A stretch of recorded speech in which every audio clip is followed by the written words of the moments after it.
world surrounded by franchises, reboots, and shared universes. An elite team of podcasters will risk body and soul to investigate the depths of intellectual properties, one multiverse, subgenre, and trend at a time. Who are we? We're the IP Squad.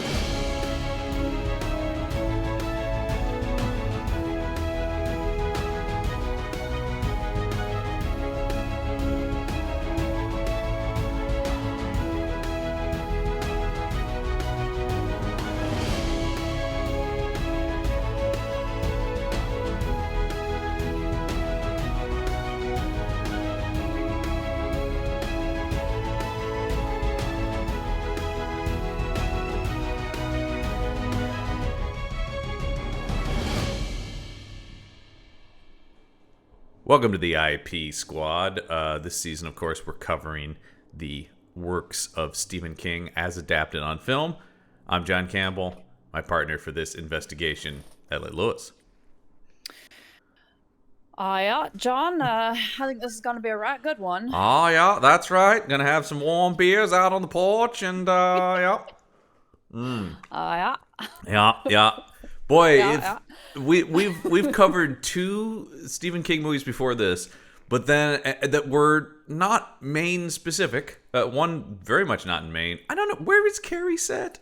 Carrie was set in Maine. Yeah. Well, the book was. The book was. The movie. I think that the movie is. It's like Anytown, USA, right? Yeah. But this. Yeah. This movie though, more than makes up for that by having enough Maine for 8 movies. Yes, this is 1989's Pet Sematary. So we're jumping, 9 years here. And in the interim, I think it's really key where we're jumping into the Stephen King of it all at this point, because this one is an interesting case because this is the first one. Is this the first one that he adapted himself? I believe so. I believe so. I have to look at when I didn't frantically. Did he not write the Silver Bullet movie, which is Cycle of the Werewolf? See, I swear that he did the screenplay for Dead Zone, which comes out before this. Oh yeah. Did he do that? It's tough on his IMDb as I scroll through this here because they credit him for if anything's even based on his stuff. Yeah. No, you are correct. Silver Bullet, I think. Okay, he did do Silver. According to, I'm frantically doing data organization. Yeah. But as far as I can see, the only 2 Stephen King screenplays on my horror movie spreadsheet are Pet Sematary and Silver Bullet. There you go. Okay, so Silver Bullet is the first time he adapts himself. He's written a handful of original screenplays at this point. He wrote Creepshow. He wrote Cat's Eye, which is that was an original script, but it feels like one of his. It's basically that's a weird movie because that's a Stephen King movie that's an original movie that's trying to feel like a King short story collection, but it's like things are thematically tied. Is that right? If I remember correctly, I haven't seen it in a long time. Yes. Yeah, that's a weird one. Although actually, no. Is that not? 2 of them are that I remember. I just don't remember because it's so it comprises of 3 stories: Quitters Inc., The Ledge, and General. And I know Quitters Inc. and The Ledge are short stories from Graveyard Shift. I'm pretty sure. I think the General is. Yeah, I think the General is the original one, and that's the one. The whole thing is he has this cat going through, and I think the cat is the I haven't seen it forever.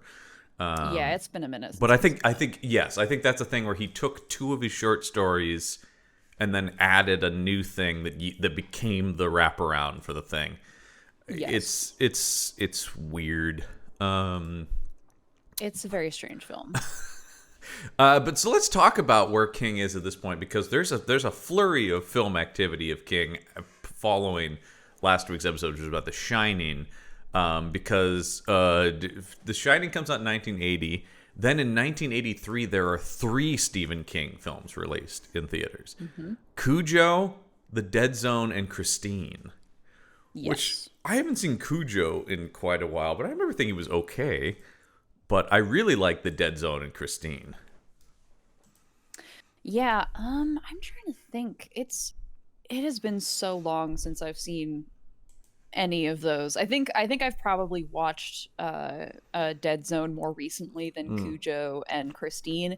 Christine, I I've never read the book, Yeah. and I think I've only seen the movie once. It just wasn't like a thing I don't know, wasn't super interested in. I might give it a revisit. I'm reading a comic by a local comic artist actually that has definite Christine inspiration, and I really like that. So Yeah, maybe. I mean, Christine is an interesting thing.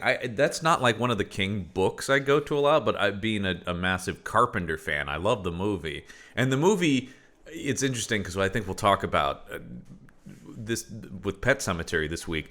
The movie does a lot to strip out a lot of the King gobbledygook, right? Like Yes. Carpenter really kind of similar to the Carrie movie a little bit. I feel like where he really streamlines it into, all right, here's the core of the emotional character arcs. Here's where the supernatural of that comes in, and like the whole history. Because like in the book, King gets way into like everyone who owned this car and why it's haunted, and I mean, very similar to like the Overlook and things like that. But I do think it's interesting that in those three movies in 1983, Cujo, Louis Teague, I think, is just sort of a director around, but who made Cujo. But the other two, Cronenberg and Carpenter, once again, are continuing like De Palma, Kubrick, Cronenberg, Carpenter. These are really A-list auteur filmmakers. Yeah.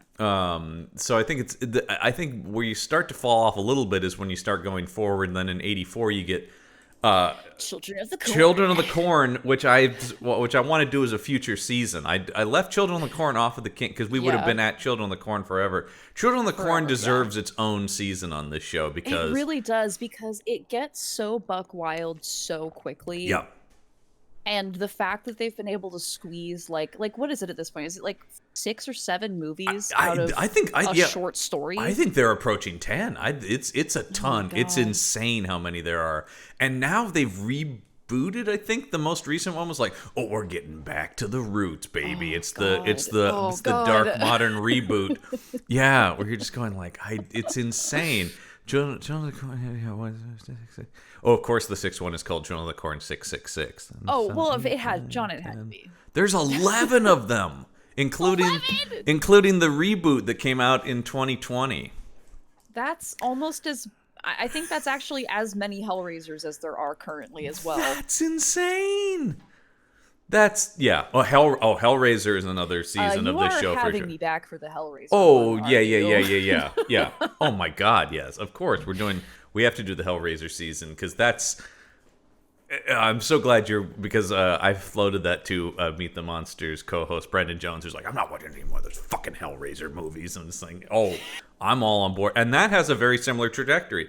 Complete descent into insanity. Then they just did the reboot thing that's like, we're going to try to get it back. That seems... Bringing it back. That's the trajectory of these things. So anyway, Firestarter, not a particularly... A faithful adaptation, but also a book that has its issues. Stand By Me is they talk about the opposite of the Children of Corn thing, where they took a novella, as King loves the novella form. In fact, he's one of the only people I can think of novella, quote unquote. Has anyone else written anywhere close to the amount? Like, I think I only know what a novella is because of Stephen King. That might be true for me as well. Although he sure does play fast and loose with the definition of novella. We've mentioned before the Langoliers being like, are you fucking kidding me? That's just a novel, Steve. I mean, the fact that 4 Past Midnight, in terms of like when they do have audiobooks, the fact that 4 Past Midnight is just 4 separate audiobooks. Yeah. Like, come on. Yeah, you must be kidding. These are just short-ish novels. But Stand By Me, I was gonna say, is like one of those like that goes into this whole other section of King movies that are like The Shawshank Redemption and Green Mile and stuff like that, where you're like, oh, these are great drama films, and then people go, did you know that's actually based on a Stephen King? Yeah, people love to. Yeah, it's like, whoa, it's like when something. I always bring up something like A History of Violence or Road to Perdition. It's like, those are based on graphic novels. never comic books. I think we talked about this a couple weeks ago. We might have, yeah. Like, that's the thing, where it is sort of these things about like, wow, something of quality coming from a garbage. From a genre fiction. It's like, A, shut up, and B, come on. But then 80s... Very good arguments on my part. Very good, yeah. But then we get to 1987 and something I love that is very much genre fiction, which is The Running Man. Which I love that movie. Almost Lawnmower Man levels of just being called a thing and only really barely having anything to do with what it's based on. Yes, it's taking that very cool concept that was really kind of ahead of its time, right? The idea of sort of the murderous reality show. Mm-hmm. And turning that into this, they really action it up. It really has very little, and that's actually getting remade. Edgar Wright is making a new version of The Running Man. Right now. He's going to start shooting next year, so I'm very fuck with that. Yeah, I'm like, all right, because I do think that's one of those that as a premise, like, yeah, you could always do that. There's some sort of very modern, cool sci-fi take on that. That would be, especially with somebody as good as him. Working on it. But so let's see, that all leads us to so then that leads us to 1989, and we did mention 85, Silver Bullet, which I have a great affection for. It's a very 80s movie. Yes. And it's yeah.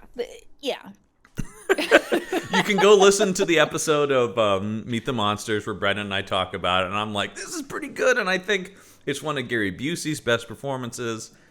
But we should just briefly touch on the fact that in between these movies, Stephen King directed a film.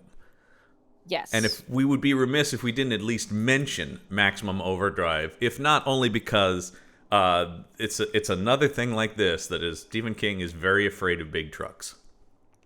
Yeah. I mean, because it was, again... Almost, I mean, because it's just way more buck wild, but based on the short story trucks from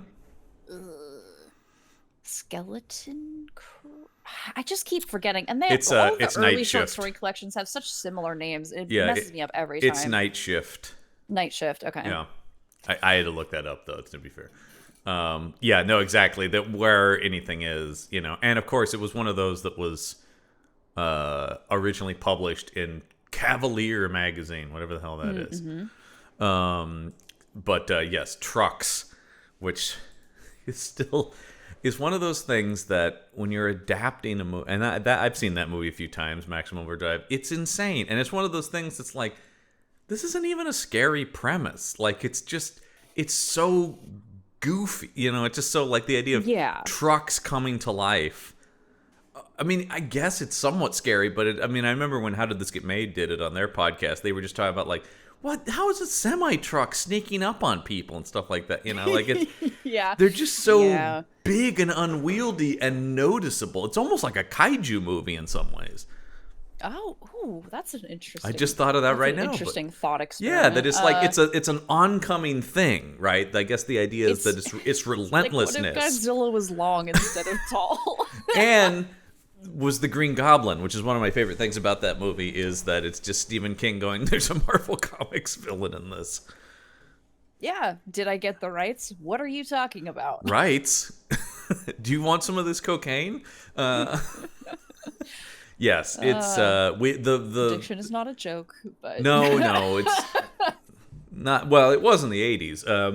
That was back when addiction was still funny. But no, it's we pulled the little soundbite that's at the end of this season of the show is from the Maximum Overdrive trailer when you hear Stephen King say, "I'm gonna scare the hell out of you." And then you see that movie and you're like, the thing is the trailer is better than the movie. Like the trailer is pure art as far as I'm concerned. Fully coked up maniac Stephen King. And it's so interesting because I do think that leads us to this movie, which he adapted himself. But one of the things he says in that trailer is he's like, a lot of movies have been made out of my novels. And I always say, if you want something done right, you got to do it yourself. And so he's basically going like, fuck all that shit before, because Uncle Stevie's in charge now, baby. And this movie, I feel like, is maybe he's learned the lesson of like, all right, maybe I shouldn't be completely in charge, but I should be mostly in charge. Yeah, and I think like when he talks about Maximum Overdrive, I think even in like the 80s, he's like, yeah, I had no idea what I was doing.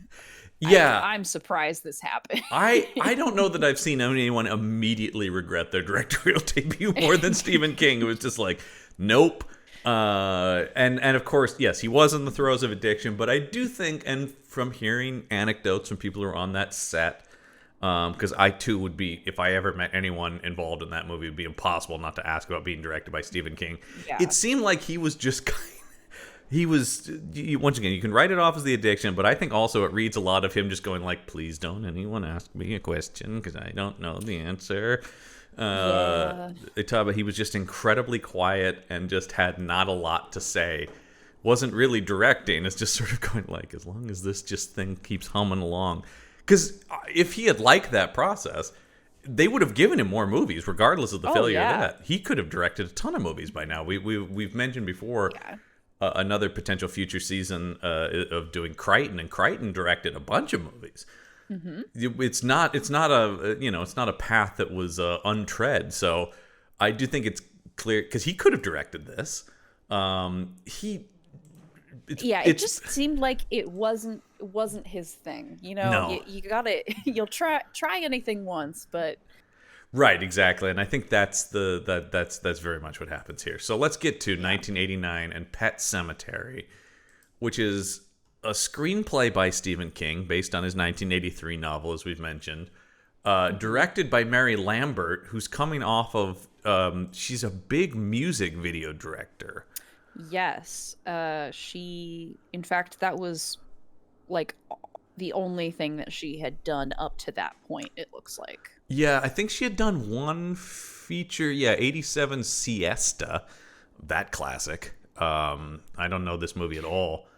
I don't either. And Ellen Barkin, Gabriel Byrne, Julian Sands, Isabella Rossellini, Martin Sheen, Jodie Foster, good cast. Julian Sands? Yeah, R.I.P. Rest in peace to the goat. Oh, love Julian Sands. I know, I was very heartbroken by his recent passing. That guy was great. Yeah. American skydiver wakes up in the middle of nowhere in Spain and must recount the last 5 agonizing days to figure out how she got there. Yeah, so I did watch on the most recent 4K release that came out of this. They do have some special features. One of which there were two documentaries, so I thought great. But one of which was just the cast of the 2019 movie, remembering this movie, and I'm like, get the fucking, I hate that shit. I don't need that. No, then this like, oh right, because this came out in conjunction with that's why this got a restoration, stuff like that. Anyway, but the other one is an interview. It's like a 10-minute interview with just Mary Lambert, and she did talk about that she had done this movie. I guess has some not supernatural, but kind of thrillery aspects to it, or some kind of surreal stuff. She says she was very surprised that this came across her desk at all, because she's like, I wouldn't have thought of myself as a horror person. It's interesting. I think this movie kind of turned her into a horror director, because she immediately does after this, as everyone did, a Tales from the Crypt. Yes. And then she directs. Yeah, we'll talk about Pet Sematary too. I don't know anything about Siesta, but like seeing that it's like labeled as drama and mystery, was this movie good enough that they were like, "Hey, you want to?" Yeah, I don't know. She had a lot of clout on her because she had done a lot of Madonna's videos, which of course were in the late '80s, so that is, the biggest thing happening in pop culture, especially in music at that point. That's and true. She had done some of the Go-Go's and Chris Isaak, and she was. This was certainly that era where that jump. A lot of people made that jump. Yeah, they were really. But yeah, she is sort of an odd choice. It does sound like, and I think she directs this movie with complete competence and. I think this movie looks good, baseline, but it does seem like King had a lot of creative control, so I don't think they were looking for somebody to really combat him. So I think somebody who was less experienced as a feature director, was probably where she came into that circle of people they're looking at. People who are on the rise, because King had approval. She does talk about that. She had to go meet with Stephen King, which I do love her anecdote about that. That he goes, let's meet at the Denny's because I love their burgers. You're like, of course that's. And she said she was very charmed by that. She goes, I'm used to Hollywood meetings where people want to meet in these swanky restaurants. And King goes, meet me at the Denny's by the highway. Meet me in the Denny's parking lot. Yeah, they have great. And she just kept talking about, I just love a Denny's burger. You're just like, God, of course that's what King is doing. That's so good. But she's also the most different from, especially, De Palma, I think, is respectful of King, but certainly talks about, like, well, we had to strip it down and make it a movie. Kubrick fucking shits all over King like nobody's business, as we talked about last week. She's the first one I've seen, though, of these where she's going like, I loved his work. I read his books in high school. And she goes, the reason I think he picked me is I said, I am not going to deviate from your vision. I'm not going to try to bring myself to this. This is not going to be Mary Lambert's Pet Sematary. I'm really just going to try to translate the book as much as possible. So... And I think it does a pretty good job. Having done a semi-recent, like in the last couple of years, reread of Pet Sematary. Yeah. It actually is. There's a very similar. It's very similar to Carrie to me in that way of like kind of stripping down a lot of the, getting real deep into stuff to, make a story that goes and works in a film format. Not all of it. There are some things in here that are a bit extraneous. And that I would say is the biggest problem with this one. For me, this movie, watching it last night again, I hadn't seen it in years. But like it's interesting because it doesn't as successfully strip it down as Carrie. And I think King adapting himself is a big reason for that. Which is like, there are threads where you're like, well, if you haven't read the book, then I don't know what you just made of that. Like stuff in here where you're going like, huh? It's amazing to me. This movie was a big hit, which I think speaks to people probably were familiar with the book, but two, I think people are also just, it's got enough, it delivers enough on the goods of a horror movie, I feel like. Yeah. And I do think, and especially what became the most iconic thing, and we'll talk about it a lot, but like Fred Gwynne really... This is like an iconic horror movie performance, and everyone does the sometimes dead is better. Sometimes dead is better. And you forget that in that monologue, he says it like 8 times, so. Yeah. I think that Fred Gwynne and Denise Crosby are doing a lot of the heavy lifting in this movie because in terms of acting. I think we're on the same page, because I think the biggest problem in this movie is Dale Midkiff. Yeah. Who I think is pretty bad, actually, in this thing. I don't know how they landed on this guy. Like, and I forgot to look this up, because I watched this movie a lot. Yeah. It's one of my comfort films. This and Event Horizon.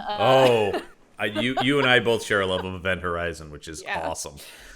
Just like, if I'm having a bad day, you know what? Let's go to Space Hell. Why not? Yeah, man. Bad. Hey, if Sam Neill's not going to take us to Space Hell, what's going to happen? Really? Who will? Yeah, exactly. But it occurred to me last night rewatching this. Like, who is this guy? Yeah.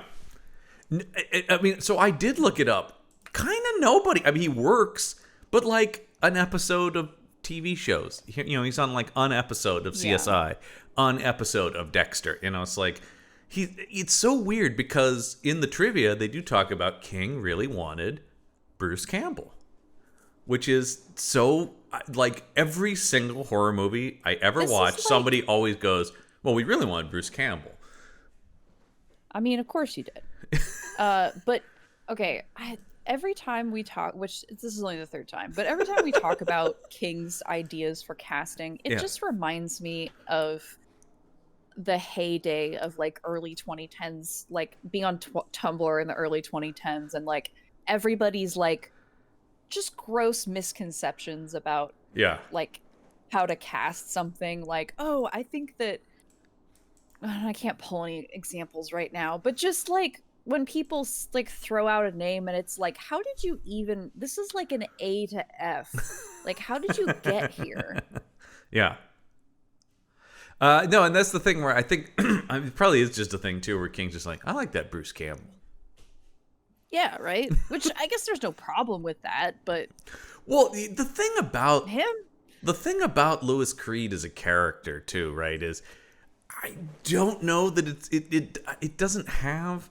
He's just like suburban doctor dad. You know, I mean, like on the surface. yeah, Like, what kind of actor are you searching for this? You're looking for just sort of. I mean, some guy. I get at least like visually, I get why they cast this guy. He does just sort of read as like white dude protagonist, right? Yeah. Like he's very generic looking, but the problem is he also is very generic in his acting. And also, my biggest problem is the two sides you have to play to this character, the two levels that really have to work is I really have to believe him as this loving father trying to do his best, and then you have to believe his descent into madness, and I don't think he does well at either one of those portrayals. No. And there's also an aspect that is interesting because like in the novel, Louis Creed is like a bit of like a put upon suburban dad doctor. Yeah. Like, and I think that there was an attempt to try to convey the like oh, what does my 5-year-old kid want now? Yeah. But again, even that, like, but there's so like little of the other two that it just comes across like that he's just a dick. That's it exactly, and like like him and the cat. I had a lot of stuff like that where at a certain point I'm like, the cat's not being super evil yet, and you're already like, fucking hell, man. And some of that does go on the script and the directing, of course, too, because it does seem like he's 0 to 60 on everything. And there's a lot, and like, right, yeah, the things that you can portray in a novel about like backstory with things, it doesn't always translate to film because they're two different mediums. And so when you try to insert that without having any of that like interior monologue stuff, it can get lost very easily. It really can, and I think that's a big thing. I think Pet Sematary, watching this again, it's hard to adapt Pet Sematary because so much of it is internal, or even the external stuff is still internal, like the psychic stuff. One of the quotes in the trivia is Mary Lambert was like, I don't think I conveyed the psychic aspects of the book well enough in the movie. And I'm like, I agree. I don't know that that's your fault, Mary Lambert. Yeah. Because it's a weird thing. I mean, King, I think people remember Stephen King novels for like a singular thing, right? Oh, Pet Sematary, that's the one where you bury things and they come back to life. It's like, yeah, but there's also like ghosts and psychic stuff and the whole like idea that like, well, actually, it's not just magic. It's like a portal to another world with monsters and stuff. And you're like, that's in Pet Sematary? You're like, yeah. King throws a lot of shit in there, It's just really hard to get that across in a... Oh, I didn't even look at how long this movie is. It's an hour 43. It's not that long, which I appreciate. Believe me, I'm not looking to get longer. I have a feeling the 2019 one is longer. I can't remember offhand. Wait. Oh, look at that. I looked it up. It's 3 minutes shorter. The 2019 movie, hour 40. All right, good on you. Never mind. Yeah. Wow. I know. In a 2019 movie that clocks in under 2 hours, I can't start anything without everything feels like now. And excuse me, as old man yells at cloud for just a second. But I do feel like 100%. every movie I start. I just turned 30 a couple months ago. I'm right there with you. I feel like every time I sit down and watch a movie now, it has to be at least 2 hours, 10 minutes. Like, for fuck, you can't get another 10 out of this thing. Jesus. All right. Now, all right. Now, that's, yeah. I did see the new Godzilla the other night, which is just under 2 hours. Yeah. It's fucking great, of course. But, like, that thing clocks in, it's like an hour 55. Oh, perfect. Perfect length. Great. I saw it and I went, this is fantastic. This is exactly what I'm looking for. did not overstay its welcome. This does not overstay its welcome. If anything, I think this could actually get a little leaner, not in runtime, but in what you're talking about. There's extraneous stuff in here where you're going like, did you have to include? And there's stuff that you either, well, because there's stuff in here I feel like you either need more of or it needs to go away. One of the big things that jumps out to me is the relationship with Louis Creed's in-laws, which is a big part of the book. Mm-hmm. And here, that scene at Gage's funeral is fucking insane, and there's no context for it. Yeah. It's just there's just like, the Thanksgiving stuff. It's really like it starts at the Thanksgiving stuff, which is like 30 minutes, 40 minutes into the movie. Yeah, because the whole thing is, and the other thing is, when you just look at how, like, you talk about the difference between a novel and a movie, when you look at just like how a plot moves, having Denise Crosby twice go to Chicago in a movie, you're like, what? This is weird. That's weird pacing. And yeah, the whole thing is like, well, yeah, he doesn't get along with his in-laws, so she takes the kids. But then you're going like, well, that's weird. What is that about? And then like you do get him being outraged about like them leaving her alone with Zelda between that and the funeral. But like, I mean, we missed his in-laws. Yeah, right, in the novel, like his father-in-law offers to like give him an insane amount of money to not marry his daughter. There's like a class struggle thing in the novel, right? Like the whole thing is like, you are not good enough for my daughter. You're like dirt poor. She comes from some sort of wealthy stock. And the whole thing is like, how much to just get you to go away? And he doesn't, but there's still like this whole thing that's meant to be this boiling tension of like, oh my God, our precious girl married way down the ladder. Mm-hmm. And none of that is present in the movie. It just seems because like they just fucking hate him. Like and even like there was an opportunity with the Thanksgiving stuff. To like build on that, like, oh, he doesn't get along with his in-laws, like, but then they call, and even Dory on the other line is just like, hi, Louis, do you want to talk to your daughter? Like, like there's no like venom from them, which like. Again, like, until there's all the venom. You would think that like in real life maybe like they would try to keep it civil, but like also this is a movie, right? Like you have to show more than you tell, and I think that there is some problem that comes from adapting that when Stephen King is adapting himself. I think because he doesn't. There seems to be a disconnect about doing that kind of thing. This brings us to this, which we'll see, sporadically. We'll see a couple King adaptations of himself this season, and we touched on this in the first episode we did, but he's not great at adapting himself because I don't think he's a particularly good screenwriter. Like he has a basic understanding of it, but it does feel that's not his main thing, and it's an afterthought, right? Like it's almost just like, well, yeah, and his attitude always seems to be like, well, just do what I did in the book. Yeah. But I guess I'll make it shorter. I think we have one more. Do we have one more between this and the Shining miniseries, or is that our next one? I think the Shining miniseries is the next one he writes. Yeah, because like that's the whole thing in that is. I'm just gonna literally do the book. I'm just gonna do what we did in the book because. Like that's what I wrote in the book. The big mistake they made was not doing the stuff that I did in the book. You know, it's just like, there you go. I'm so curious. I haven't seen that since it was on television, so I'm so curious. I don't think I have. Or no. I'm trying to think. I might have like caught it in like 2000. Like I was doing a rerun in like 2003 or something. I was like 9. There you go. Yeah, that's about how. Yeah. That's about when I was watching it when it was on TV, and it was the big deal. Like, we'll talk about that, but that was like when I went at school. Everybody was like, "You see Shining last night? That was scary." We didn't know.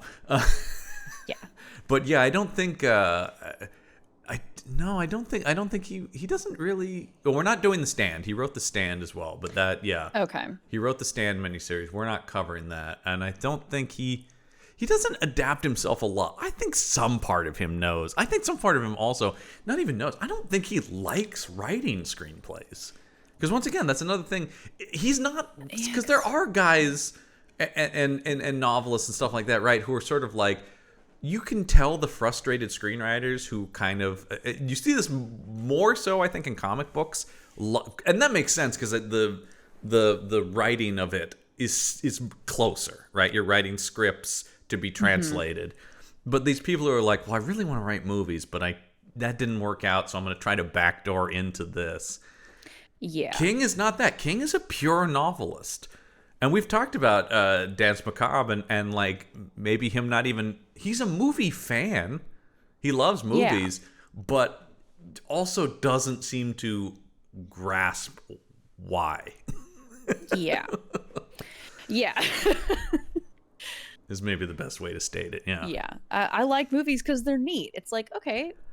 He does. Okay. There's a great quote I heard from Joe Hill that talked about his dad told him, I don't really hate any movie because I'm watching a movie. Basically, he was just like, how bad is any movie because you're still watching a movie? And you're like, that kind of makes sense for the kind of screenwriter he is.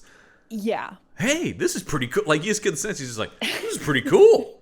There's moving images on that screen. Yeah. Yeah, it's so interesting. So, no, yeah, we won't, but... Yeah, there's stuff in this where you're going like, oh man, there's just little pieces that I feel like if he wrote this with someone who was more adept at this, I think somebody could have come in, because it's like it's mostly there. It's just like, well, maybe shorten this or extend that or take out this piece or combine these things. You know, it'll be interesting when we talk about the 2019 movie, because that movie is very famous for taking big deviations from the novel and really trying to a completely different approach where it's like, we're going to try to do our own thing with it. And it's weird that King actually really likes the 2019 version. Interesting. Maybe it's because again, I haven't seen it, but like I know that there's some big changes, huge changes. Yeah. So maybe that's why he likes it, is because it's obfuscated. They didn't just do the movie, the other movie again. Right. Exactly. Different from the Carrie thing. Exactly. Yeah. This one. What I do think this one, a lot of issues I think stem also from the time this came out in. Like watching this last night, there's a lot of stuff where I'm going like, oh, it's 1989. In a way that I don't feel as much about Carrie and The Shining. Carrie more so just because of the time period stuff, right? But it almost, I think we talked about it, that almost gives it like this period setting. You're like, it is the 70s in the movie. Here, though, there's stuff where I'm going like, that would only have happened in like a late 80s horror movie. Just some of the effects, some of the way stuff is shot. I'm sorry, but the most unintentionally funny death of a child in the history of film, when I see what Mary Lambert is trying to do with it.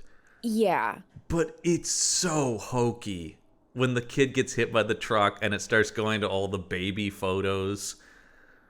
I was hoping we would touch on that, because that seems to be the middle ground between, like, in the adaptation middle ground, because in the novel there is like a whole like sweeping section that it really works, and in my opinion it really works, and it really fucked me up of like Lewis. It's basically like Lewis Creed thinking about Gage's entire life as it could have been. Oh, see, and oh god, it's just really good. And that's a very, you can't do it, but like that's so hard. That would be impossible, right? So we just have him thinking about Gage in some weird stills that work. And also we come up with movie laws over on Meet the Monsters with things that just need to be banned. Something that needs to be banned from any movie in any sort of sincere way is anyone going, no,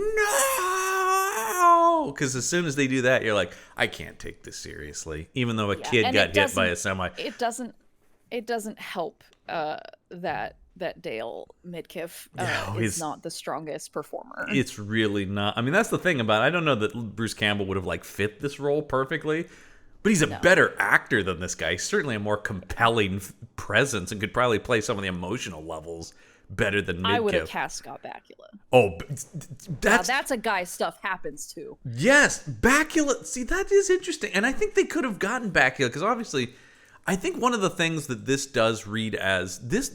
One of the things that kind of struck me about this is not. It's not a cheap movie, but you can feel it's lower tier studio. This is not as important.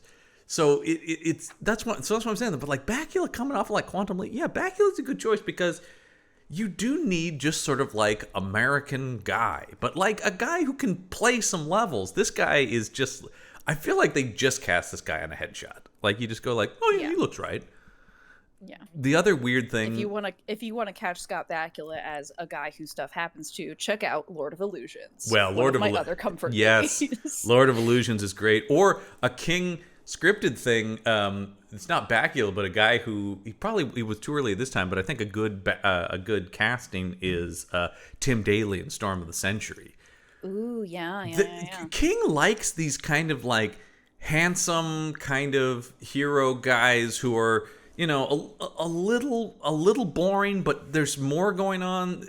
It's actually one of the things I really like about the casting in something that I've already talked about hating, which was that most recent Stan miniseries. But like Marsden as Stu Redman, you're like, that's good casting. That's a really good idea. That doesn't work. It's not his fault though. But those type of guys, those like. Yeah, anybody who had like was the lead of a long-running TV show in the 90s would be a great Stephen King protagonist.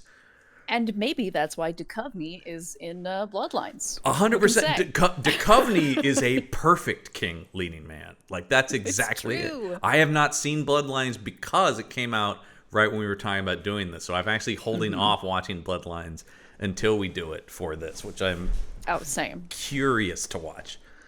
People don't like it, but I'm very curious. King likes it though. Once again, yeah. I'm just sorry. I was checking the, trying to like sort out the screenplay and written by for Stephen King on his IMDb because I know like he wrote either a bunch of or all of Under the Dome. Yeah. Like in the 2000s. Like it's a thing he keeps coming back to. Yes, he wrote that. He did the Rose Red miniseries.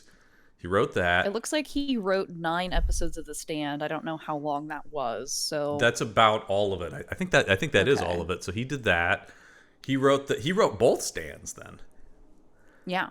That's interesting. Well, because the big thing that was publicized about the most recent one was he wrote a new ending. He wrote the last episode of the most recent Stand is entirely new material, and it was like King once more adds to. I will say, none of it is worth it. Yeah, the last episode. That's why we're not doing it. The last episode is pretty boring. It really is like it's just like, do you want epilogue on top of epilogue? It's just, I mean, I was just like, stop, leave the Stand alone, man. He just keeps going. And another thing I have to say about the Stand. It's one more thing. Yeah. But Storm of the Century. He also wrote an episode of the X-Files, which I keep forgetting. Yes, it's the one where they go to Maine, of course. Yeah, he did do that. Do you remember Kingdom Hospital? No. That was that. So that was King adapting something else. It was an ABC miniseries based on a Danish miniseries, I think. Interesting. Yeah. This guy kind of looks like Dale Midkiff. There is a type. 13 episode television series, based on Lars von Trier's The Kingdom. Oh, which was a Danish miniseries. And but the whole thing was, and I remember watching it, of course, because it was Stephen King's Kingdom Hospital. The master of horror comes to television, you know. The Shockmeister. Yeah, it was very much that, where it's like, here it is, folks. He's show running now, basically. And I remember it being like, pretty forgettable. Fascinating. Because the original miniseries, The Kingdom, which was like this, supernatural horror miniseries, was like a show that was shown in film festival. That was like early prestige television, the Danish show. Yeah. Because that was before Lars von Trier went completely insane. Yeah. But that was like a classic, and so it's like the only way to bring it to American TV is through the mind of Stephen King, And that's the thing. I think longtime King fans like us know more than studios that sometimes he's off. I think part of being a King fan is dealing with you're gonna get a lot, and some of it's gonna be really good. Yeah. But also sometimes he takes a swing, which I always have respect for. I have respect for artists like him who are just like, I'm just going to put stuff out. Some of it's not going to work. And you have to kind of reckon with that. But I do feel like when things like ABC is doing Kingdom Hospital, it is just like, it's Stephen King, so it will be genius. Yeah. And he reaches a zenith that has not gone a 30-year-long zenith or whatever it's been, where he becomes, it's just like, oh, Stephen King's doing this? Yeah. Okay. Hands off of it. I do think that, because I think this is the first one we get that's really look at the poster for this, which is an insane poster, by the way. Oh, it's so good. But literally as big, if not a little bigger than the title, is Stephen King's Pet Sematary. Yeah. But this also leads me to, because the image on the poster with the dead body with the bleeding head and the two different colored eyes is the Victor Pascow character. Mm-hmm. And Victor Pascow is one of those things that's like, I don't know that it fully works in the movie once you visual. I don't know if there needed to be more or less Victor Pascow for me. Yeah. So, like I said, Pascal is one of these things that's like, I understand why he works, from a narrative standpoint, but it is another one of those things where I'm going like, well, I would be so fascinated, kind of like The Shining, once again, where I'm like, if you don't know the book or thing, you just be like, wait, what? Especially once he starts, affecting the plot. Yeah, because the thing is I think they try. I think it would be fine if they didn't try to over explain it, which they do. The whole bit where Ellie is trying to say Discorp, yes, he's trying to help Daddy because they were in the same place. It's like, whoa, I didn't Pascal already communicates that I'm trying to help you because you helped me. Mm-hmm. And see, in the book it's the reason that he knows all of this stuff is because he's not technically Victor Pascow anymore. The ghost is not technically Victor Pascow. It is. Well, here's it's like a force for good. Yeah. Using his spirit. Well, this to is try where to negate what's all the bad stuff, and it's again so hard to. It's so Kingian. Just bring up just King things. It's a King thing. These pretty much all the, at least the baseline supernatural King stuff, it all filters back into the same stuff, and ultimately it really is always this struggle between pure good and pure evil, right? At the end of the day, that all goes back up to those things. So all of his books, like I said, the deal in this sort of subject matter are kind of part of this big soup, right? And so when you start excising pieces of them like this and making it, because the whole thing in the book, right, is that the Micmac burial ground is technically a portal to another world, basically. Mm-hmm. And here, it's not great, of course, King using indigenous stuff, but the movie is somehow worse because it's just Native American mysticism is the answer. At least in King. And once again, King has a lot of problematic stuff. I think King is very, a lot of white, well-intentioned writers, very interested in other cultures. But he's not going to dig too much, sort of like it's like, oh, that's interesting. It's the Marge Simpson. I just think they're neat. It is. It's 100%. Name. That's the thing. It's like, it's not hateful. It's not bigoted, but it is a little bit just like, well, that seems interesting. And then I'm not gonna dig further in or really do my research or talk to anyone. And he is a man from Maine. I always come back to like, just don't forget he grew up in the suburbs. Blue collar boomer energy, but 100%. Like not as bad as it could be. No, because I think he's vaguely liberal, and once again, I think he means well. I think it's more ignorance than it is intolerance, right? Like, sort of the thing. Still not great, but what I'm saying is, at least in the book, it's meant to be more like, well, they were reckoning with forces that they didn't understand, whereas here it seems like this is where you really get into, and they talk about this on Just King Things. This is really like the starting place of the Indian burial ground thing. Trope. Right. Yeah. It really starts here. And I'm so glad they brought this up. That's actually not the case in Poltergeist, as everyone remembers it being. Yeah, it's just a regular. It's actually a bunch of white ghosts. Yeah, so, yeah. Wanting to talk to the manager. By the way, Poltergeist, one of the most kingy and non-king movies there is, I think. Oh yeah, it's crazy. But so I think that's the thing in the movie, though, is it comes off as one of my problems with this movie is it both explains too much and not enough. Yeah. It needed to like choose a lane. It either needed to go the Shining route and just be like, we don't fucking know what any of this is. This is unexplainable. Or it needed to at least go more towards King. Maybe not all the way to King, but like, and there are weird concessions, and I think this comes from a director who wants to honor the material. And like King insisted they shoot in Maine, which is that's great, but like it just speaks to the kind of power he had on this thing. And he had in his contract that they couldn't change a word of the script. They had to shoot it exactly as it was. And I think like we're saying, I think actually weirdly King is kind of what drags this thing down a little bit. Is there are things like because in the book there's all this sort of, it's kind of connected to The Mist, right? Like it's very similar with like these sort of creatures abound. Yeah.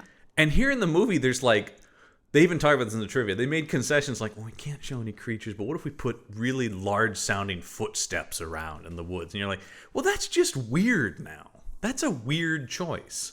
Yeah, and it's and it doesn't super work, because like I forgot that when they go up to Barry Church, like they start on that walk like in the afternoon. Yes.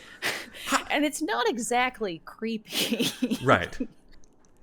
And then it's they walk for a while. How far did he fucking take Louis Creed? Judd Crandall takes him out and once again, it's another thing where I feel like the novel, when it's describing this stuff, is more like, ooh, that's eerie. And then when it's a movie, I'm going like, well, this is just woods. And then when it explodes out into that insane circles and mystical stuff, then you're like, wait, this was back here? Now because it's literal and real in front of me, I'm starting to go like, well, how big is this property?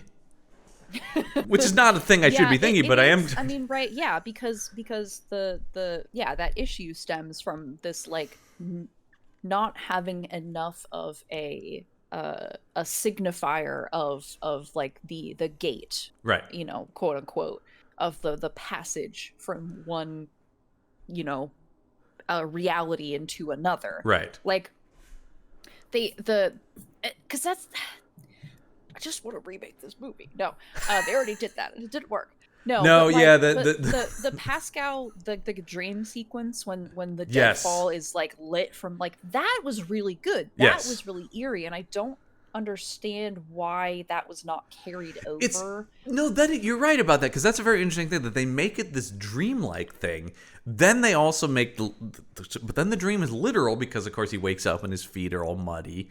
That's my favorite piece of trivia, by the way, is they had to reshoot that scene because originally he was in his underwear and they deemed it too sexy when this guy was like in his underwear walking around out there. And so they reshot it so he was in his... No, that's mean. Sorry. He's baseline he's TV. An okay-looking guy. He's TV handsome, but like I said, he's just not very compelling. But that's the thing. Yeah, they're just like, no, this scene's getting hot now when he's walking out there, and you're like, I still don't know. That may have been one executive that thought that, but I'm getting a little hot under the collar watching this Pet Sematary film. Jesus. But no, some pants on that man. But it is interesting that they make they make everything all dreamlike, and you're supposed to think it's a dream. But then, yes, you're like, well, no, but it's also reality. But then when you go out there, it doesn't have the same effect as the dream sequence, which, would have been more like, oh, man, it is like I dreamed it. Or if you had seen it, some sort of feeling of walking reality. Now it's getting weirder, stranger.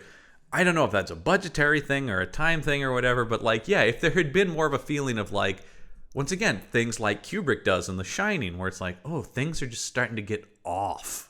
You don't have to go hard at it, but like just a little subtle thing. Instead, it's just like normal, crazy with the gate and the circles and the thing and the rah! And I'm just like, okay, now I don't know what the hell's going on.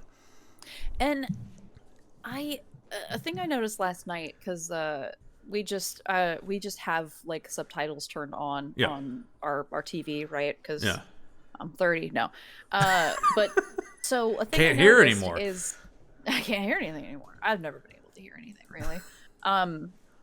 But when they're hearing all the noises when they first get on the other side of the deadfall, the subtitle says a loon cries, and then it's like, oh, it's just a loon. It's like, okay, that's not. He's kind of lying about that, right? He's lying. You can't just write the thing that it's just like that would have been a different. Because I think that should have been a different. Kind of do a disservice to the. Having watched enough stuff with the subtitles on, like when we do the commentary tracks for the patron shows, we always watch them with the commentary tracks, and we end up commenting on the subtitles as much as anything, because those are, I don't think, very carefully done, unfortunately, and they should be. But I always get the sense of just like tip tap tap tap tap, just tap tap tap tap tap. I also love when they indicate songs or music, and you're like, okay, if someone is actually like fully deaf, they're not going to understand what that means. Like, there's no context for what you've just written. That's the other one that gets me a lot, where you're just like, what does that mean? I think literally it's things like thematic music, and you're like, what? Why would you know what that is? Well, let me just pull up the theme of the movie's genres, and I'll just hold on. I gotta pause the movie for 20 minutes while I research what the meanings of this movie are. That's a perfect example to talk about Fred Gwynne, and you talk about doing a lot of the heavy lifting that he has. That scene is key when because it is just like, it's a weird sound, and it's all in his performance, which is great. We're just like, no, that's a loon. Don't worry about that. And he was the one person they talked about that they never considered anybody else. He was the first and only choice for Judd Crandall. Judd Crandall forever.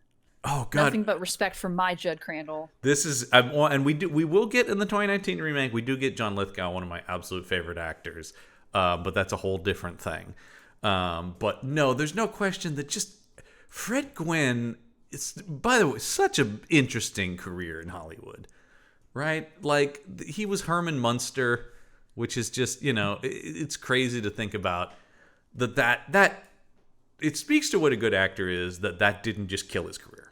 Because that should have just been, he really should have just been like, now he does conventions in the fucking makeup forever. But no, he continued to be a great character actor for decades, and this is in the middle of this like kind of renaissance of his career that starts with Fatal Attraction, and then this, and then he's the judge in My Cousin Vinny, which was a big role for him as well. He's great in that, but he's gigantic. He has such presence in this movie. He comes into this movie, and it really works for Judd Crandall that he is kind of this like, I mean, there's no mistaking that guy for anybody else. The second he appears in the movie, you're just like, who's this guy? And it really makes up for how dull our lead actor is, that you have this incredibly compelling and fascinating character actor roll in, and you're suddenly like, now this is interesting. And of course the fact that he immediately, I did think watching this, and this is true to the book too, this is not unique to the movie, but it is like, did the Creeds do no research on this house before buying it? I mean, none at all whatsoever. Like, because like, it's just like, oh, it's by the deadliest road known to man, like right on the property, basically. Like, essentially, there's a truck lane running through their yard, almost. Like, it basically seems like. And then also, when they're just like, hey, what's that path? And Judd Grant's just like, oh yeah, it's a path. I think in the book it's sort of not explained away, but like, you know, they're moving from Chicago to Maine. They're not supposed to be there for a long time. Yeah, like, I think this is not them like going to build a life in Maine. I think it was supposed to be that's a couple of years. That would make more sense. And that's something else that in the movie is like him being a doctor and teaching at the university and things like that are just sort of like, yeah. And that's where a lot of my questions are just like, well, wait, what? What is he doing here? Why have they come here from Chicago? To, like, it's a weird move, and it feels like it needs more explanation. I think, yeah, I haven't read the book in a long, long time, so.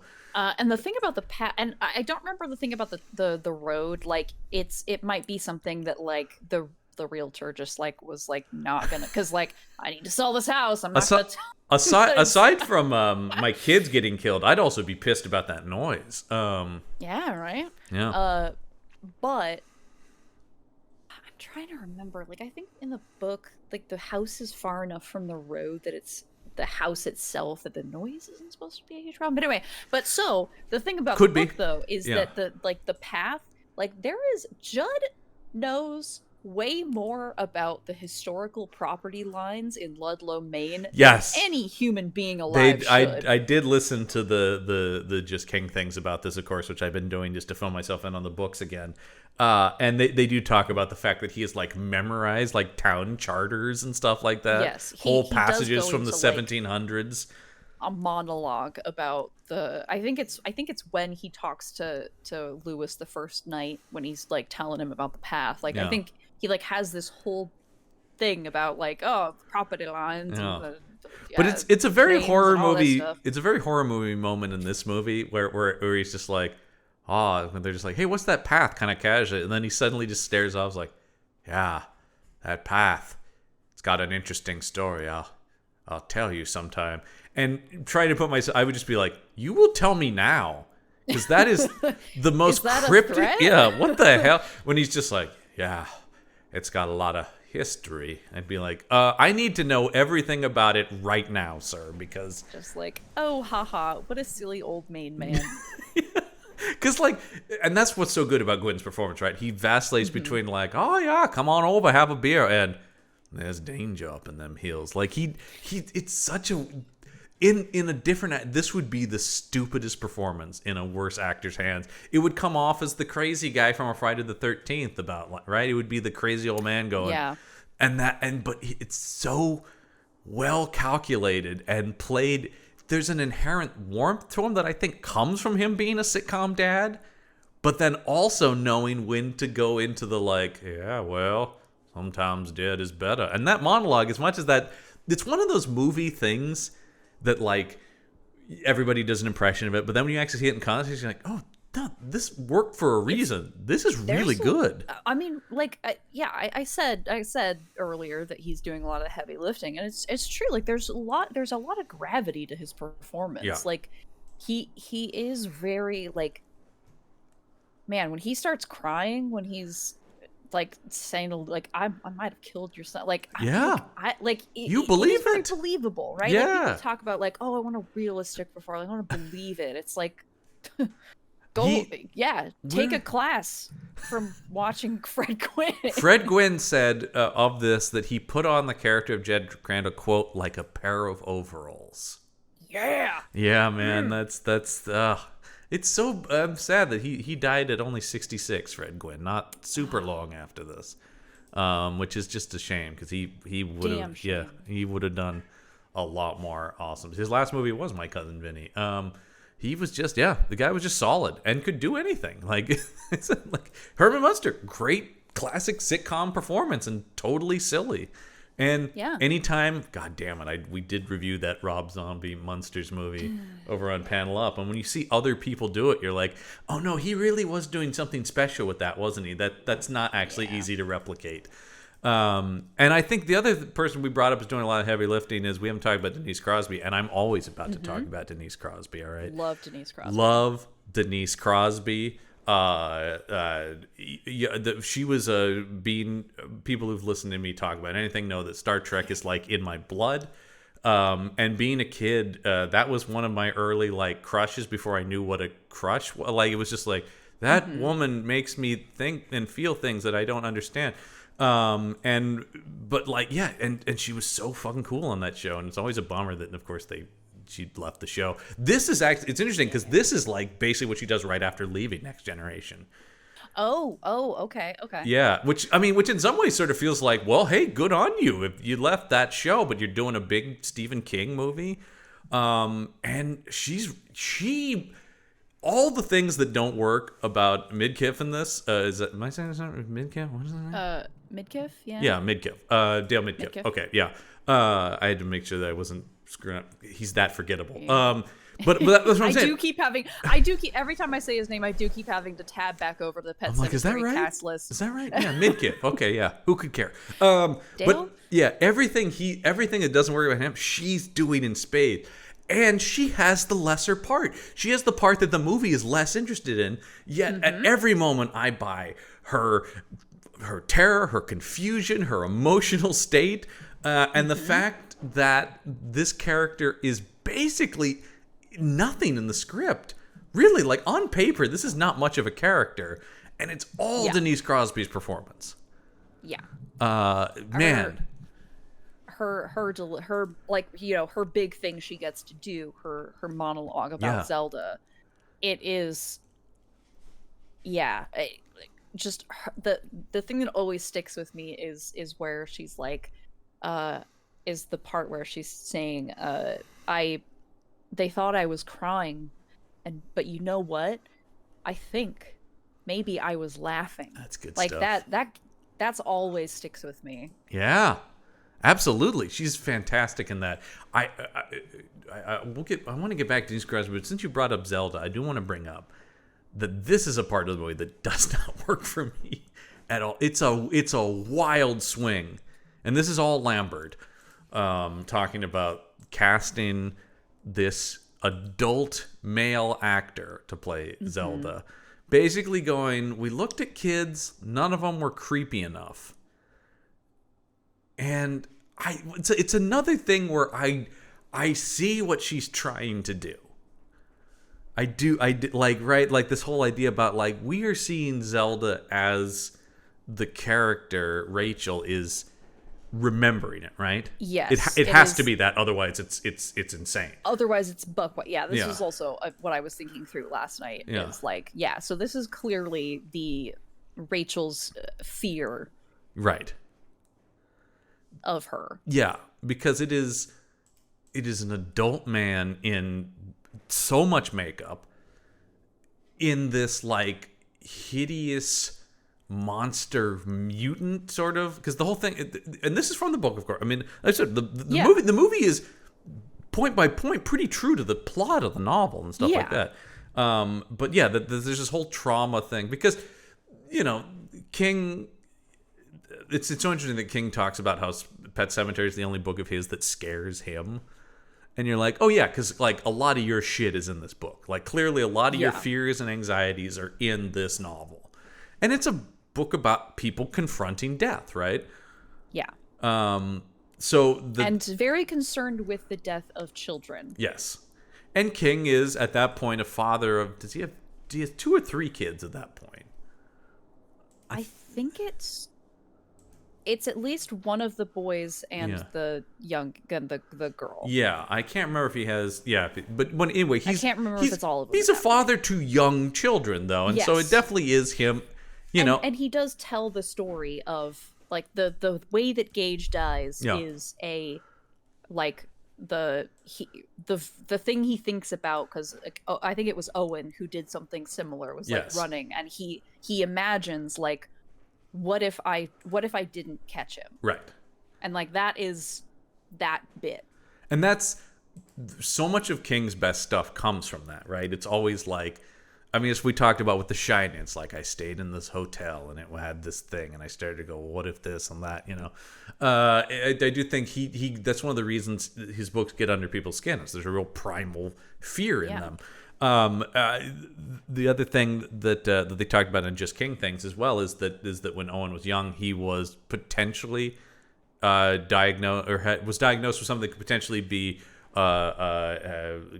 whatever, like he could have lifelong disabilities and stuff like that. So I think a lot of this stuff with Zelda comes from that, right? The Rachel's sister died of spinal meningitis as a child, or young, like a tween, I think. Which the movie, once again, unlike the book, because the parents are this weird thing. It's like, also the parents like left her with her dying sister as a little kid, and you're like, there's some real villainy from Rachel's parents. Yeah, like like we were talking about earlier, that the parent thing escalates very quickly and seemingly out of nowhere at this point. But like in this monologue, and then somehow it escalates exponentially more. Oh my god, that funeral scene, which is just like that. Everyone needed to like. It's like, are we sure this is the way we should be playing this? Turn it down just enough. Yeah, that's another 1989 thing I feel about it though too. I'm like, no one would ever play anything this broad in a movie today, especially in like a horror movie. Because when we get to the 2019 movie, the thing I do remember about that is it is grim and grim-faced and serious and desaturated colors. I could tell that from the trailers. Yeah. It is just like kids are fucking dead.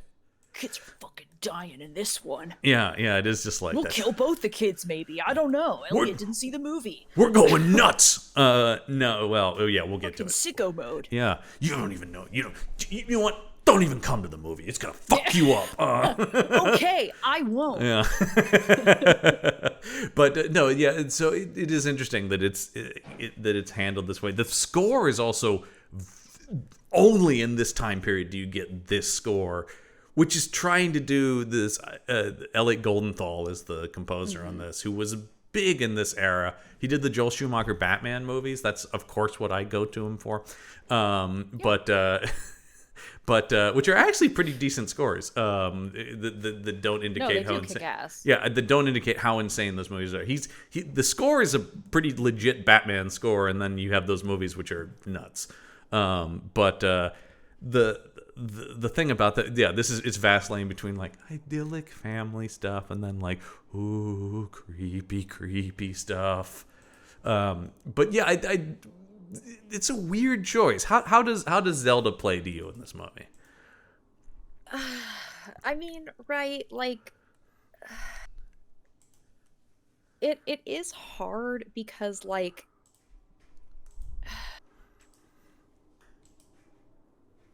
I don't know. There's like so many thoughts. Well, the thing I'll say about like, just off of the Denise Crosby thing is I do think it robs some of how good her performance is. That it's so heightened. I'm not sure that it needed the flashback. I don't think that was necessary. I think that right. I think like, if you had done Zelda in the later parts, once things are getting trippy and it's like her vision, it would have made more sense than this. Makes it feel more like, oh no, she was kind of a mutant. Is this spinal meningitis or is this some form of mutation? Yeah, it I'm wondering, like, again, not to like re-edit the film, and it's mostly what the show is now at this point. Yeah, a futile task. Oh, this is what Brendan always tells me not to do on Meet the Monsters. Like, stop trying to rewrite the movie. Like, I will never. So go ahead. Yeah, it's hard. It's frustrating. I can't. I am cursed by God for my hubris, and my work is never done. These movies are frustrating. The ones that are close, like the ones where you're like, oh, I mean, that's the thing. It almost like, gets there. It almost gets there because right, we talked about all with the indigenous stuff that you know King has a lot of problematic stuff vis-a-vis. God, I mean, take your fucking pick. Yeah, but like cultures, right? He Culture. I mean, he's cultures, being bodies. yeah, but like particularly with the right, like he wants to be inclusive. He wants to know he's well read, but he's not. I think that's the thing I'm coming to is like this guy's. But you get the sense he like read an article about something, was fascinated by that, and then didn't pursue it further than that article. Yeah. And so it's like, But it's I think the thing, and this happens again, if we ever don't mention Just King things in an episode, we've been replaced. I think we should keep a tally. We should start keeping a tally. We really we should. But uh, a thing that I think that the conclusion on that show that I tend to agree with after some thought and also engaging with Stephen King, I think even more than I had previously, if possible, is that the idea of as an adult grappling with the trauma of both like being left alone with a sick sibling, the atmosphere, like the familial atmosphere in your home about your sick sibling, and watching them die. Like the combination of all those things could be really interesting and poignant to cover. Stephen King is not the person that is equipped to do that. Yeah. I don't think. Like, well, especially when it's tossed in as a that's what I'm talking about. Like, there's so much in this book that you realize is more than just. So it's like it's yet another thing in this book. Like it's an ancillary B. It's not even a B plot. It's like it's just part of the backstory of one of the characters in this book that's actually about this other trauma. And it ties, and I think it ties in better in the book because the book is more. There's more of a clear focus on the fears and anxieties around being a parent and having children. Right. And I think that the movie, because it cannot, like, as a media format, a movie cannot be about a creepy pet cemetery and the fears. I don't know. Maybe it can't. Well, I'm kind of fumbling here a little bit.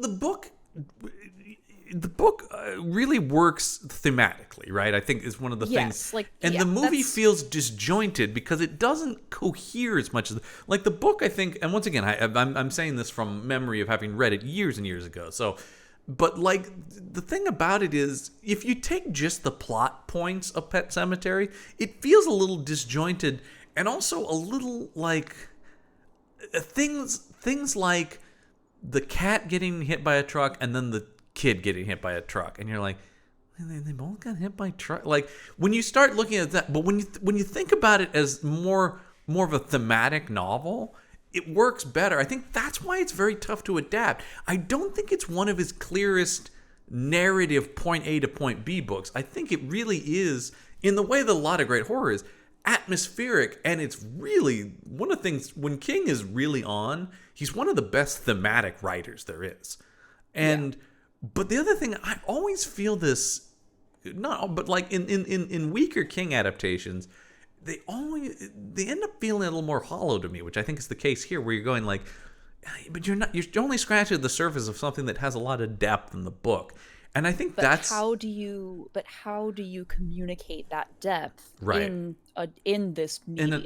That's the thing. And I think De Palma, it's interesting then comparing it to Carrie, is they are taking similar approaches, trying to strip these things down. But I think Carrie just worked better because of that. It is a more singularly focused story. It was easier to strip down. I think Pet Sematary is very hard to strip down. I just think Pet Sematary is really hard to fucking adapt. I think it is similarly hard to adapt, though it's more successful because there are more cinematic things in it. Yes, and I think it helps that there are like a lot of cinematic references within it as well, because a lot of the fears, at least in the novel, like it becomes different in the adaptations, even the 90s one, but Right. like because there are like the reference points are very cinematic. I think it's easier for there to be like big cinematic like visualizations of things that are maybe not quite as cinematic. I don't know. It's interesting, yeah, because But where also, I mean, the other problem comes from it being a 400 plus page book. yeah, I mean that's the thing, but it's like particularly Pet Cemetery has so many individual pieces that are tied not in a narrative sense, but more in a Yeah. thematic sense. That Hmm. King is like a little bit like walking into a minefield sometimes when you adapt him, right? Because on the surface, he does have such great elevator pitches, and that a producer would just read like a log line for a Hmm. manuscript and go, "Oh God, that I see the movie."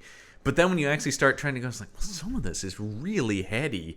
I think of, and it's not one of his. It's not a good book, and it's a really fucking terrible movie. But Dreamcatcher is one of the ultimate examples to me of like that book is unadaptable, and they Yeah. because like and talk about a movie that really tries to do like, oh no, we're literally visualizing the inside of people's minds and having huge like action set pieces, and you're just like, Hmm. what were any of you thinking? Number one, I don't know Yeah. who reads Dreamcatcher and goes, this is a movie. Because even King is like, I don't know what the fuck I was writing in that thing. I was so hopped up on pain meds. That's one of his lost novels because he's just like, I don't know, I got hit by a car. It is so interesting. I was listening to another podcast the other time. So interesting that King will later, of course, very famously be hit by a car quite Yep. horribly. And, you know, so much of this is about that. I do stand by that the real villains of Pet Cemetery are whatever city council wasn't putting speed limits on this road. But I know. it just, because it's not a fucking Like, highway, it's residential. Was Rinko paying off like City Hall or something? Like Jesus. Yeah, that's insane because it makes no sense. It just seems like a couple speed limits would have solved all the problems, but Yeah. especially when they're talking And about, you know, when Judd Crandall's talking about like, oh yeah, pets get killed 24/7 on that road all the time, man. just get a bird. Yeah, I do love that when they go into the pet cemetery. He's like, yeah, that's a goldfish. That one died natural. That wasn't truck related. Yeah, that's right. Yeah. He's getting more and more Canadian in my impression. I'm realizing as he's going, but Yeah, a little bit. but yeah. So that's why I just think it's really tough to, as we're talking about, to visualize a lot of the stuff, and I think Zelda is a key example of that. And also, it's sort of this thing where it's like when Mary Lambert is going like, yeah, but little girl just wasn't scary, and you start to go like, well, does Zelda need to be scary? Like, especially by what they end up doing, like this kind of scary.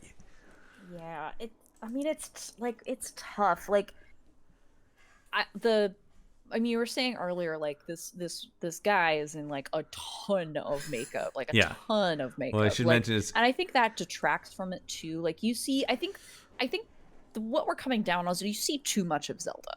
you see way too much. And then the other thing is because it's an adult man, I think one of the big things I would have changed in like just a minor fix is redub it with a little girl's voice, because when you have an adult man going, I'm Zelda, it's like That's so, it gets like goofy. this is already deeply problematic. Like, you doing your best little girl voice is not helping anything. No. That's a big problem. Andrew Hubatsik is the actor who really has almost no other credits, which I think is interesting. And it's not his fault because I don't know who. I mean, who the fuck else would have been like great in this as like a 30-something man in prosthetic makeup playing a little girl dying? You know, it's like it's really, like I said, it's a bizarre choice. It's But just not in good taste. I and think it's as you talk about distasteful. how much you see it, the longer you look at it, the sillier it becomes. It isn't scary. Yeah. It is like, I'm starting to go like, that's a man in makeup and a wig and like a little dress. It's just yeah, it doesn't play. No, there's a lot of stuff like that in this movie where it's like, I think Pascal is an example of this too. It's like, just hold back. If the movie had a little bit more implying or just sort of, but like you see, especially by the end of the movie, Pascal's all over the place. It's like, I don't know that he needed to be physically present in all these scenes. Yeah, I think that his physical presence was maybe not necessary, but I do my thing about Pascal at the towards the end of the film is like and I don't know if this was like a direction or what, but like he's a little too reserved for how deeply bad things are. He's a little too cool for how bad stuff is right now. Right. Like when he's holding open the door, like the flight attendant's about to close the door and he's like, "Don't do that, babe." It's like, okay, dude, you're like, can you be a little more like worried about He's about the very fucking cemetery, he's please? one of the most casual ghosts in film history. There's no question Yeah. about that. He is just like, yeah, he does sort of have this like, that seems like a bad idea. I don't know. I wouldn't. But whatever. Who am I to say? And so when he's like yelling at Rachel, like Yeah. it's trying to stop you, but he's just standing there and like not emoting. It's just One of the worst ones is when he's in the truck. there's not a lot of and he's there's just not a lot of pathos with No, Pascal, there which is isn't. unfortunate. There isn't, and well, until there suddenly is when Lewis is carrying Rachel's body to the pet cemetery at the end of the movie, and he's going, "Don't do it, no!" And it's another no. Yeah. And you're just like, and also, I really vehemently believe the movie should have ended there with him just carrying her off to the pet cemetery, because they have to, because the ending of the book is really eerie and haunting. Mm-hmm. But the movie makes it very like exploitational horror movie. You have to have the weird fucking eye hanging off of Denise Crosby. Yeah, It's all and the gooey. final scream when Yeah. they cut to black. Yeah. And that came from, that's in the trivia. They talk about test audiences feel that the ending didn't have enough of a punch, they said, when it was darker and sadder. And the test audience is going like, I want to be scared at the end. So that 100% reads as the studio going, Sometimes what test audiences want is worse. yeah, test audience. I'm a real of two minds about test audiences, because I do think, it's an audience-based medium, but like, man, sometimes, because sometimes you hear about them changing things for the better, and then sometimes it's like, that's wrong. You should leave the theater going, fuck, man, I don't know. And then, especially to end on that scream, and then go into I wanna be a bear. It's just like, okay, that song does slap, but it doesn't really fit the tone. I mean, okay, but It's once again, it's very of this imagine era. But imagine the alternative though. Yeah. Lewis, don't do it. No, Yeah. walking, fade to black. Yeah. I don't think there was a listen. No. I think we needed to keep Joey Ramone out of this one, and I love this song. I but love this think song. Maybe Yes. No, agreed on its placement in the movie. The song rules. They do also sneak in Sheen as a punk rocker in earlier, which is one of my favorite Ramones. But yeah, maybe it isn't, but it's so of this era, right? I always think of these. It's fucking Dawkins Dream Warrior. Oh, well, Dream Warriors. But see, that fits, because that movie is like a fuck yeah, It's Dream kinda, Warriors, right? And it's goofy, right? We're in the fourth Friday the 13th, so Yeah. you know what? Get Dawkins in here. I fucking love Dawkins, and that song rules. No, but it is just like, there was no thought. There's so many movies I watch from like late 80s into the 90s where it ends and then a song I'm like, what the fuck is this? Where did this come from? Because they got somebody. I always bring up Lethal Weapon because no one ever remembers that Lethal Weapon has a theme song. But literally, the Lethal Weapon ends with this by an artist I can't even remember, because who knows. But the chorus of Lethal Weapon song is, because even love can be a lethal weapon. Jesus. No one remembers it because it's Fucking horrible. Christ. And you're like, how does this have anything to do with what I just watched?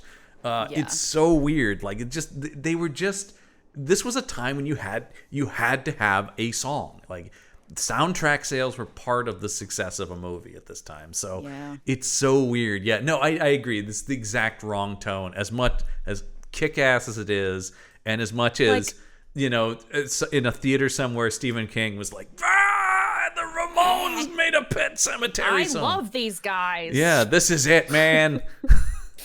I mean, but read any of his books, and the Ramones will fucking come up a lot. I mean, I think the around the Dead Zone, like the novel, the Dead Zone is like either right before or when they were getting big, and he has Johnny like writing, like telling a kid he tutored, like, "Hey, you should check out the Ramones." Yeah, yeah. No, it's just like that. The Ramones and Stephen King go hand in hand, but maybe they shouldn't literally go hand in hand like this movie. Yeah, like I would have at least started the credits with at least 20 or 30 seconds of the sound of like the instrumental, the score, and then go into the That's another thing too, is you got to think about. I like the first piece of music that plays over the credits to me is really should be restating like a theme of the movie in a lot of ways. Like that's super important, that piece of music.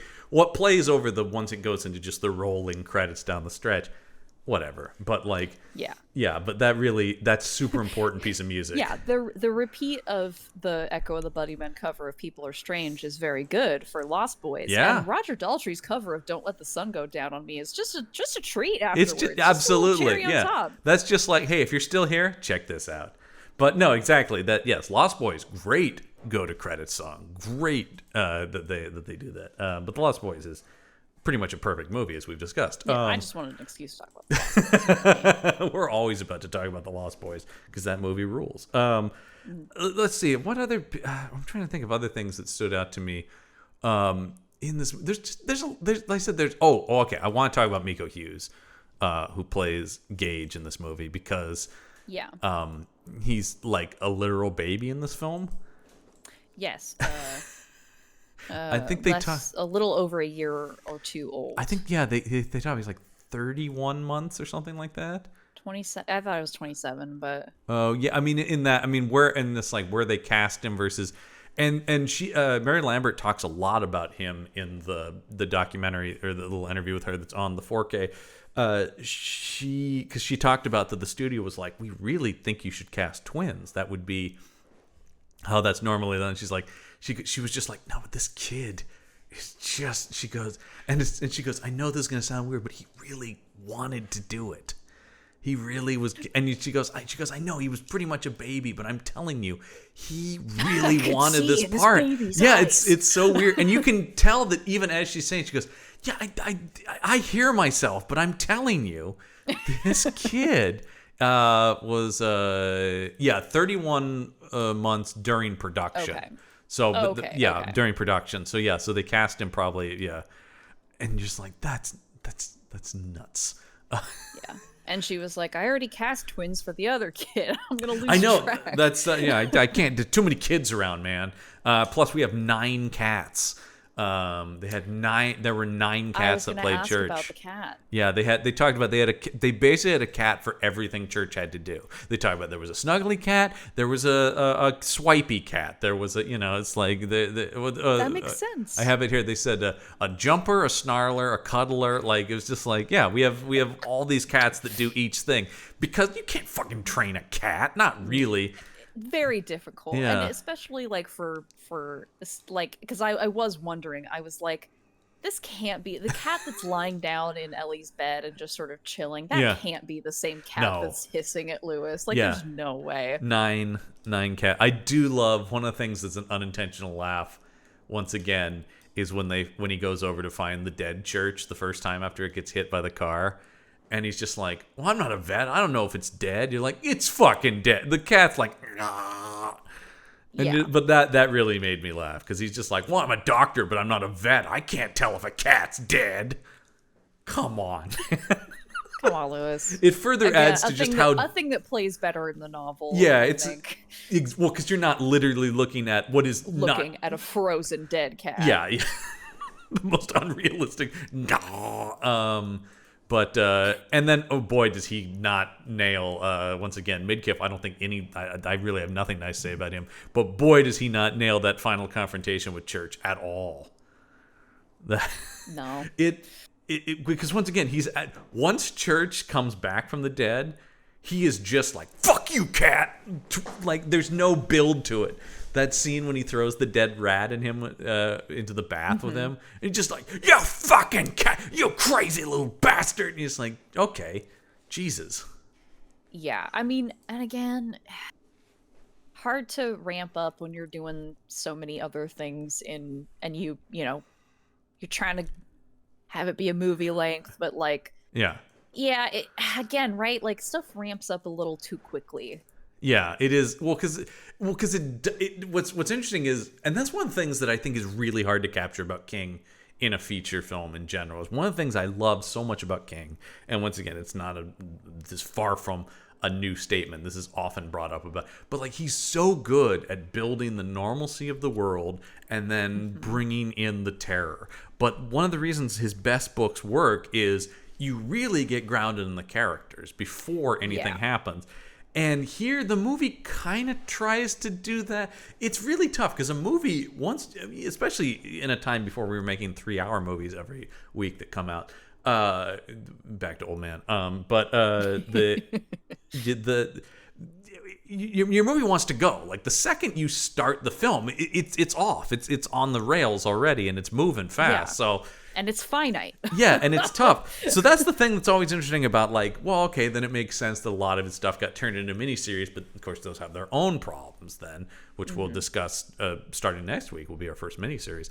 But so it is an interesting thing where it's just like, it's very tough to get grounded in these characters, so you really need actors who are on top of it. So it immediately shows that this guy is, there's just something off at the beginning of this movie. I just never buy these people. They really do a bad job of building them as a couple in particular. I think aside from the family unit, the connection between Rachel and Lewis is really rough because these two, number one, there's not a lot with just the two of them, and they have no chemistry whatsoever. And I just kept going, how did this guy land in East Crosby? How? Are you kidding? Talk about marrying up, man. Him? Jesus. Good Lord. But yeah, it is.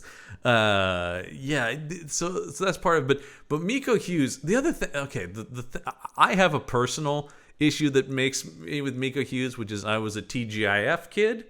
And so to me, this kid is Aaron from Full House. He was one of Michelle's friends on Full House. I know that's a me specific thing because I was a huge Full House fan as a kid. So as soon as I hear his little voice, you know, and see, I'm just like, oh boy, I know. And he's also the kid. He's very famously right after this in Kindergarten Cop. Yeah, he's the one who in that movie, his whole bit is he just keeps saying, "Boys have a penis, girls have vaginas." That's his whole running bit throughout the movie, is he just keeps saying that. And Arnold being like, "Oh, they can't. It's crazy, these kids." Just wanted to do an Arnold. Well, yes. You and Brennan are both figuring out, like, he just did the impression, did you? But it is interesting that like I said, this kid becomes like the kid, like a lot. This happens every once in a while. We'll have the kid who's in everything for like 6 years or whatever. Yeah. And so I do think that also hurts, is for me at least, taking him seriously as once he's wielding the scalpel. And also the thing that doesn't age well is like when it's clearly a dummy of a kid. Yeah, I was gonna say, when I was watching it last night, I was like, oh man, you can really tell when this dude is just rattling a doll around. Because Mary Lambert talks about, like, we once again, kind of like The Shining thing, we were very protective. We didn't actually have him on set when any of this stuff, but we had this doll of a kid, and I'm like, yeah, I definitely, and the 4K restoration that they did of it really doesn't help. really doesn't help. Some things don't need to be in 4K. No, it's so interesting because they clearly did the interview with her for this, and she's talking about, like, I was so happy that Paramount asked me back to supervise this, and she goes, the movie looks amazing. I'm like, in parts, there's other parts where it really doesn't work. The other thing she was really excited about is she went back in and got to redo some of the optical effects, because of course this is pre-digital, so like a lot of the stuff with Pascal as a ghost, where people are going through him or he's appearing and stuff, got cleaned up a little bit digitally and just sort of like shaved off some of the lines. So like, okay, that's good. But then like when it's clearly a puppet, or I think also the Zelda makeup really pops more now, and you're like, but not in a good way. I cannot imagine. Oh God, yeah, no, it definitely is the thing where you're like, that's looking a bit cakey. Yeah, that's the thing about the 4K is they didn't make movies thinking people were going to see them this clearly. I was thinking of this about old TV too, where suddenly I'm going like, that's a boom mic, because they were expecting people to be watching it on a 12-inch tube television, and I'm now watching it in 4K on an 85-inch screen, looking at this thing and going like, that is William Shatner's stunt double. I see his face. The old Star Trek in particular, like that is a different guy's face playing Spock, 100%. Yeah. So no, there is something to that. But yeah, that's the thing. I have trouble with this. The killer kid is another thing that I think works better on the page when you're not literally seeing. And this, I will say, for being 31 months, he's fucking great, of course. Oh yeah, I mean, I was gonna say, I think he's So, okay, I think the thing for me is that Gage, the kid who plays Gage, looks a lot like my brother when he was that age. Looked just exactly like this kid. So it's like, it grips me in a way to see like, oh, my baby brother, he's evil. So like it works more for me because of that. That's but interesting. I also, I mean, he's basically he's barely 3. So yeah. The other thing that's so crazy to me too about this too, and this just reminded me as I looked at his IMDb, of course, he's also Heather Langenkamp's son in Wes Craven's New Nightmare, which is so this kid ends up like kind of a horror kid. He ends up in the Spawn movie, which the less said about the better. But but that's right, and similar. I don't remember if I can't. It's been a long time since I've seen New Nightmare. I'm one of those New Nightmare people though. I do really like Wes Craven's New Nightmare, and I know some people are like, too weird. I'm like, well, once again, that franchise had already gotten to like Freddy turning into like a video game character and like a Super Mario parody. So Craven making it a movie in reality, are you really breaking anything? Yeah, like yeah. But so it's interesting that he goes on to that. No, I think he's pretty good. I also think the Judd Crandall death is legit fucked up and awesome. Like really good. And it's one of the few Lambert talks about also, she goes, well, I didn't really want to go for gore. And then she's like, well, I mean, maybe in a couple places we did. I'm like, what? But actually when she does, it's really good. It is. Like, I think it's pretty effective. It's still hard for me to watch some of the end bits still. Yeah. Like cutting the Achilles tendon is like for me one of the things that like just absolutely squicks me the fuck out. There are things like that. I have knee trauma is a big one for me. If somebody takes like the blow to the knee and the bends, but like that's always like ugh. But when he slices Judd Crandall across his mouth like that, I'm like, I've never seen that in a movie before. Like that is gnarly. And Fred Gwynne, of course, once again with this doing the like, and it's like, Jesus, you buy it. He really sells it. You do well, and that's actually a point to the movie where a lot of the kid stuff doesn't work because it's dolls or whatever. Anytime it's just like tip tip tip tip tip tip, it turns into kind of the Chucky thing with the little feet running around. Oh yeah, that kind of stuff doesn't work. But weirdly, they make me believe that he's taken down like 6'8" Fred Gwynne. That actually is really well constructed. I'll give him that. That's good. I do love the way this guy. I understand he's a doctor, but do a lot of doctors keep like beautiful wooden boxes with their perfectly shined up scalpel in it? Yeah, I mean, I don't know any doctors either, so like they could be. Listen. Everybody in any profession is just secretly some kind of weirdo. So who knows? Maybe, but I did just think when he went to it, I'm just like, okay, so this guy is that's just a murder implement, right? Like he's presented it as like, it's like when John Wick gets his gun out of the nice, beautiful box where it's inlaid and stuff in there. Yeah. Yeah, that's the same thing where he's just like, I shouldn't do his damage. Scalpel just says Baba Yaga. Do you know whose scalpel this is? But yeah, so I do enjoy all that stuff.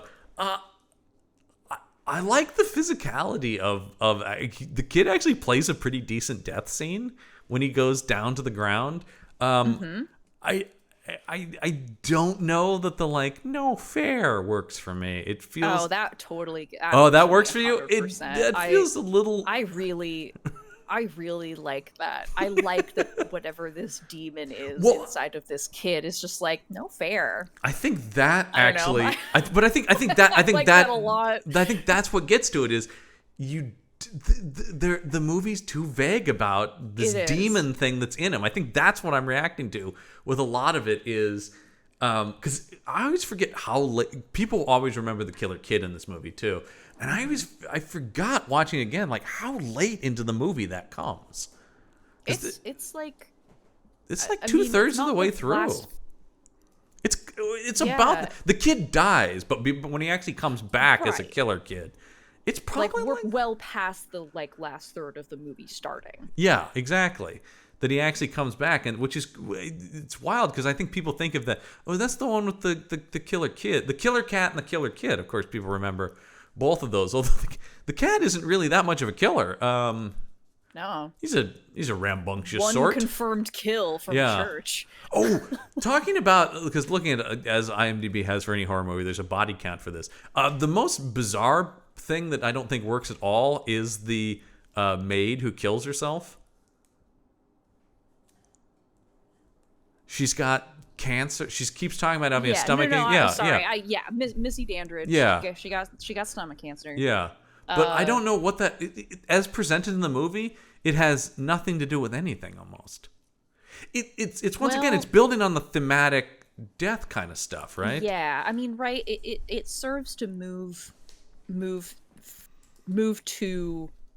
Yeah, but literally the thing that happens right after Lewis talks to Rachel and Ellie, of course, about death and Missy Dandridge dying, but then talking to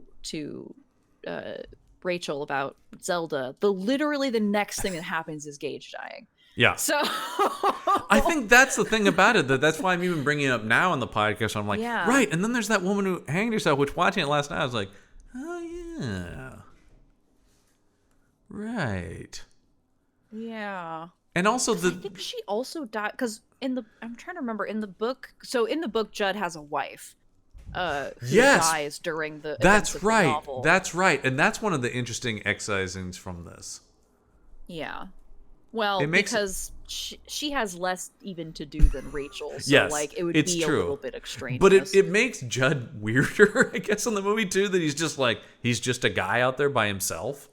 Yeah, I think he mentions that his wife had died. Yes, I think he does say something. That's right. So he does. He's just like an old widower. He's more upset about that dog that died when he was a kid. Let's be honest. That's true. And that came back, but that wasn't the same dog. Yeah, it's interesting that I think the dog is an interesting bit of seemed like they needed a bit of horror sprinkled into the earlier bits of the movie because in the book it's not that intense. It's just he just wasn't the same dog. Yeah.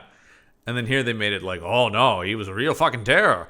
But he still died of old age, so I don't know why he's growling at my mom in this I don't. It would make more sense if what he said to Ellie was a lie. It would make more sense if telling Lewis about it, he was like, no, I had to put my dog down when he came back, which is for a long time what I thought happened. My misremembering of that scene was that would make sense.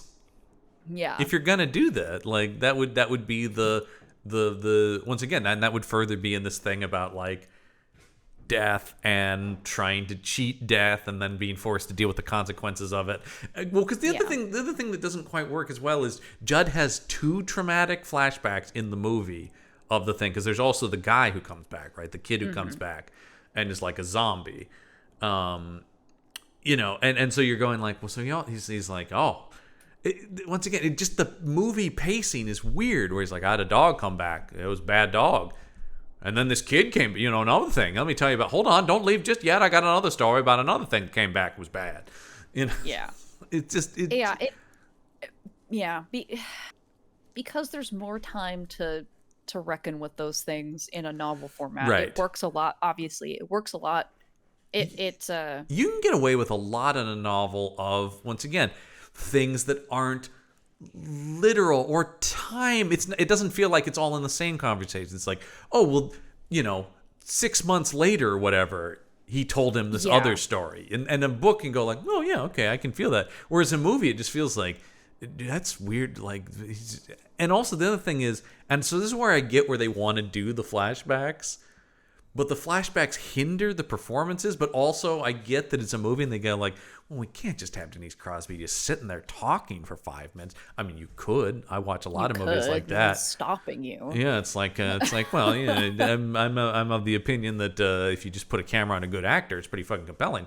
But, whatever. But no, but it's an interesting thing where, so there's also because a lot of information has to be conveyed about this stuff too. So like I said, there's just and I imagine if I was Mary Lambert getting that script, which maybe just had those monologues, I'd be going like, well, how do I put some visuals into it? I think it's going to be really interesting because she does come back and direct Pet Sematary too, which I don't know how or if at all involved King. He definitely didn't write it. It's not based on anything of his. No. I don't think he has anything to do with Pet Sematary 2.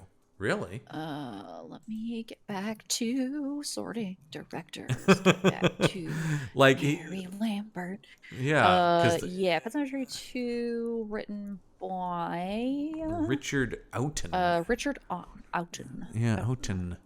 Who wrote on The Adventures of Briscoe County Jr., one of my favorite shows.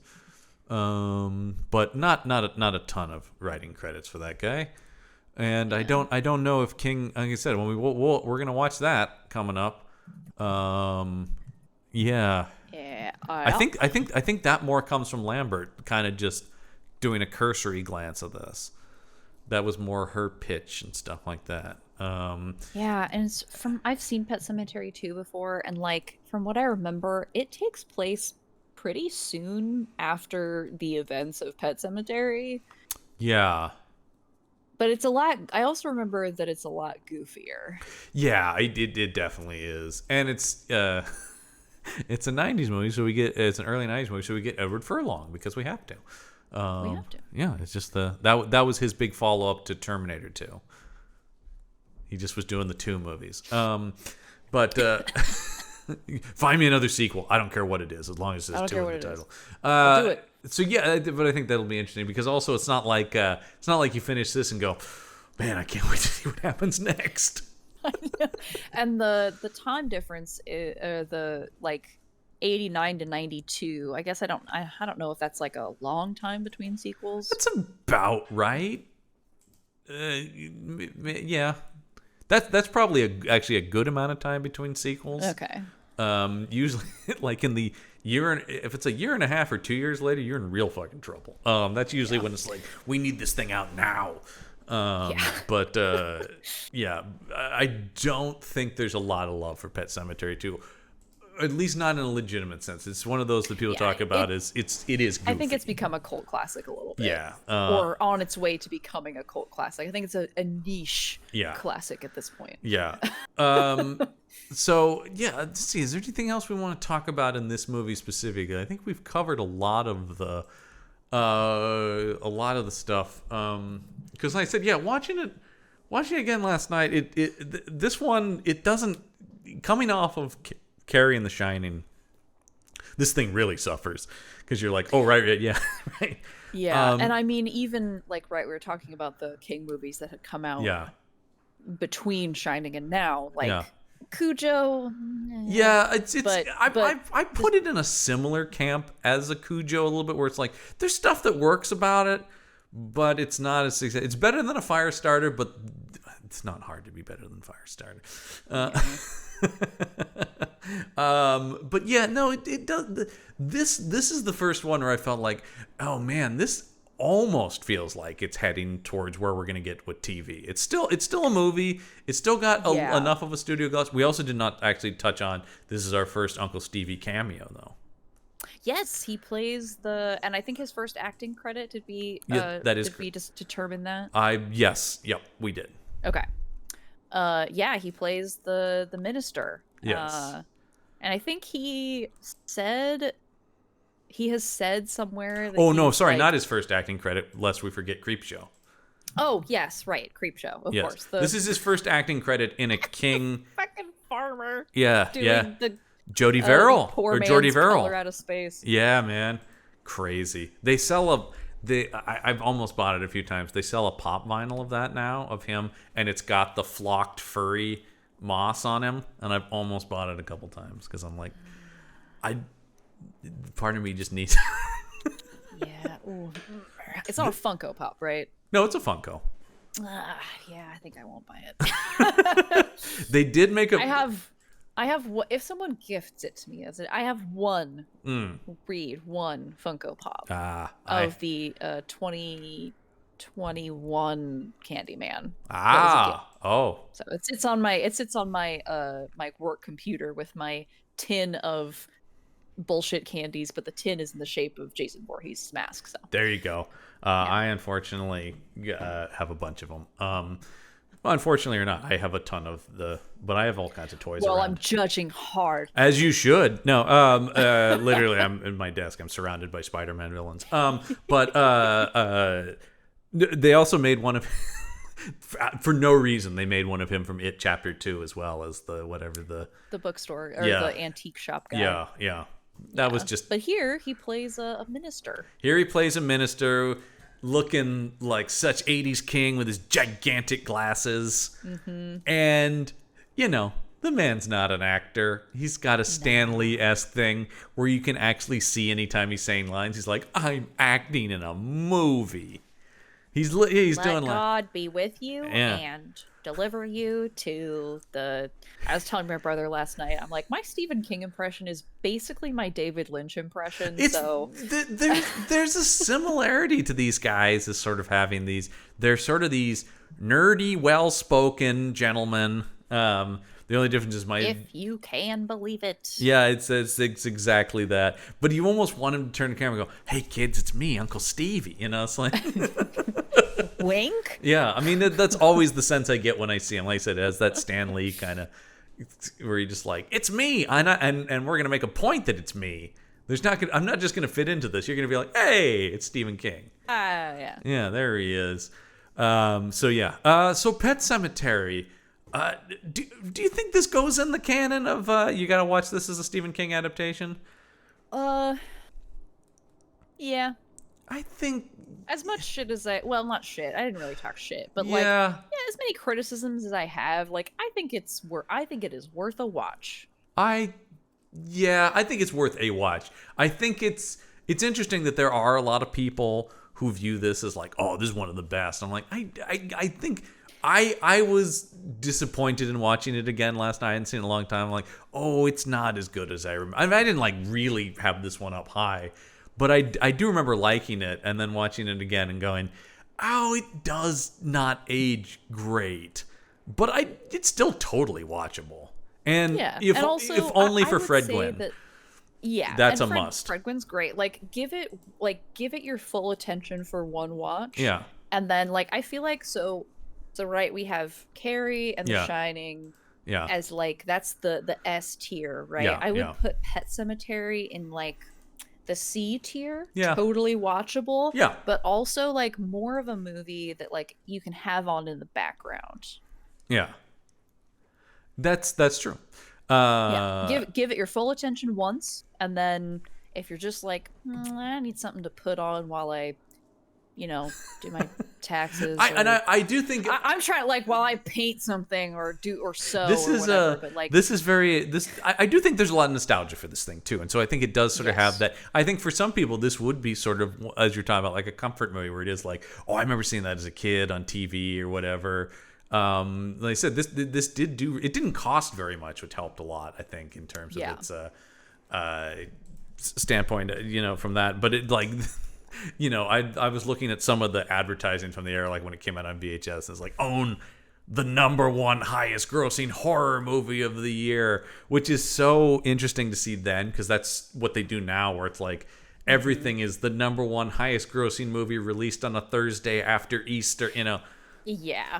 #1 at the box office right now. Yeah, literally in this moment, and it's not #1 anymore. Yeah, it's like No. it's there's the thing, the #1 movie on Amazon Prime Video, and it's like Yeah. I have no idea how that The #1 movie that you can access without having to pay us an additional fee to like, watch it for 48 hours. And on a Thursday. And you're like, oh, okay, good for you, I guess. I don't know. I don't know what the metric is. Okay, so as always, we check in with the classic, what does Uncle Stevie think of this movie? Now, this one is interesting because there's not a lot of quote. Like the other two, he's talked about a lot, right? The other two we've done have like I said, he's famously has thoughts about this. This one, of course, he also wrote, which... But okay, so he was famous. Let's see, where was this here that I had? Okay, here. The only thing he really puts a lot of the criticism on this casting choice. The only thing I would say is, I said the only thing I can come across quotes wise for him is he said in an interview with Cine Fantastique in 1991, so not long after this movie came out, that he felt the movie didn't work because Dale Midkiff is, quote, stiff in places. The only disagreement I would be is he's stiff in the whole movie, but I understand he's trying to... But where I don't agree with him is he also criticizes Denise Crosby, who comes off too cold in the film, he says. Yeah, I don't quite agree with the... I think if that's the reaction, it has more to do, honestly, more to do with the script than it does her, because I think she's just underutilized in the film would be more my criticism. And also a thing I think I forgot to bring up with the script that I also think makes it difficult to act around is that Steve is very good at writing things that no human being would ever say. And so when a human being says them... Yes, it can be difficult to have that come across like naturalistic dialogue, naturally compellingly. Yeah, right. Like, yeah. But I think that was my I think that's the thing about it too that I was thinking about is he's once again, like King often does, he has zeroed in on the problem with the movie, which is you just can't really get connected to the creeds. Yeah. And I do think that's Midkiff's fault, but I think he's wrong about Crosby, who is doing the absolute best she can, and who I always feel like never quite got. She's continued to act, and she's always great in everything I've seen her in. But she's never quite got the thing that the guy. I mean, of course, she's a god at any Star Trek convention. I do think that's. But he doesn't have much to say about this one, which is not like him. Maybe because he wrote it. I don't know. Yeah. I'm sure he'll have a lot to say about Pet Sematary too, though. He's like, oh, you're doing terrible. I don't know. Yeah. Well, of course, as always, we'll finish up here with our highs and lows, where we read. I do love a good, smug, smarter than everybody reviewer on IMDb, and that's really what we have here from IMDb user Figus86, whose review is titled, "Did Stephen King really write the screenplay?" ? How on earth can you take seriously a film about a doctor deciding to, spoiler alert, resurrect his family by putting them in an Indian burial ground? What made the film more ludicrous than anything was the fact that with all the historical knowledge Judd had, why didn't he just let the family cat be buried in Pet Sematary itself and let it be? The child zombie wasn't frightening, and the apparition of Rachel's sister had the resonance of a joke out of the Scary Movie series. That's the only thing I will agree with. Yeah. Laughable. I watched it alone in the dark at night for maximum effect. I slept like Gage would have before he was killed like a baby. Oh, sorry. I slept like Gage would have before he was killed. Like a baby. Apart from some impressively well-shadowed nightmare scenes, the quality of the narrative and connections between the characters left me as unsettled as the ghost of Pascal. Do not insult my intelligence telling me this is for horror fans, because I am a horror fan myself. You want good horror from Stephen King? Try The Dead Zone or The Shining. Proper unsettling films. 1 out of 10 stars. Interesting. Once again, I don't disagree with some of the issues this person points out, but the vitriol seems really unnecessary. Yeah, this is a very CinemaSins take to me, because like, well, why would Judd Crandall like tell them about the thing in the first place? Ding. Like, okay, one, the character explains his motivations later in the movie, if you had been paying attention. And also, like, I don't think that's a bad. I hate to be like, because there needs to, like, the movie has to go. Like, there has to be a plot to the movie. But, like, also, I don't know. Well, yeah, it's, you know, this is the thing that always gets me. And yes, I agree about the cinema thing, which CinemaSins and Honest Trailers fucking ruin movies, and it pisses me off. That attitude I hate. I highly recommend people check out, and this is actually a surprise. I think this is the first time I mentioned them on this podcast, but I mention them on all the other podcasts. My favorite movie YouTube essayist, Patrick H. Willems, who's fucking amazing, but he has a great video called "Shut Up About Plot Holes Already," which is basically just like, yeah, man, you can do that forever, but like that is getting you nowhere in terms of legitimate film discussion. You're Who cares? Problems without offering solutions. Yeah. And so, like, what are we doing here? And it's just like every movie has plot holes if you really want to start digging for them. You know, it's like, anyway, let's look at somebody who really enjoyed the movie, and I think this comes from a similar sensibility, but is pro of the movie. This comes to us from Todd Michael Starks, who calls titles the review "Scariest Film of All Time." I know, it starts. Some will argue this is not true and everyone is entitled to their own opinion. My personal take on Pet Sematary is it's a timeless classic. I'm an avid horror fan and watch every horror thriller out there. There's just something about Pet Sematary that's been embedded in my mind for the last 35 years. And that's hard to do. Back in 88, I was a freshman in high school. My friends and I went to an opening night of Pet Sematary. It must be in 89, but that's all right.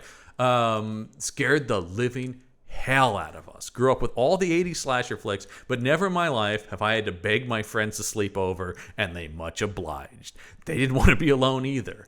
I would say I couldn't sleep for a week. The thought of Zelda engaged into my bed brought a fear I've never felt before. Honestly, I still can't sit through the whole movie. Back then, I didn't have kids. The loss of a child didn't bother me as much. Now, when you have kids, the horror and sadness of the film takes on a whole new experience.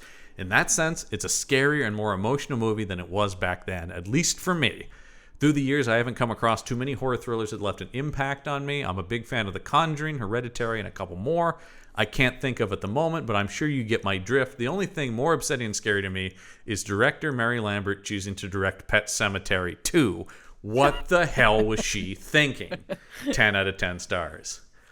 Once again, I agree with a lot of the points. Just the other way, though, is like, well, maybe too much praise, but that's a person who had a very personal thing with it. And I can't, it's like that, just whatever. That just got under this guy's skin.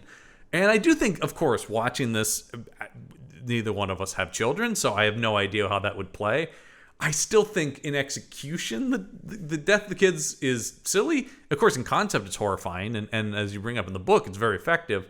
So I think that'll be interesting to see when we go and look at the 2019 movie, which definitely treats everything with a much more somber, as befitting a more modern horror movie, which are darker and more serious. I mean, this, like I said, this a lot of this movie I don't think would have felt silly if we had seen it in the theater in 1989.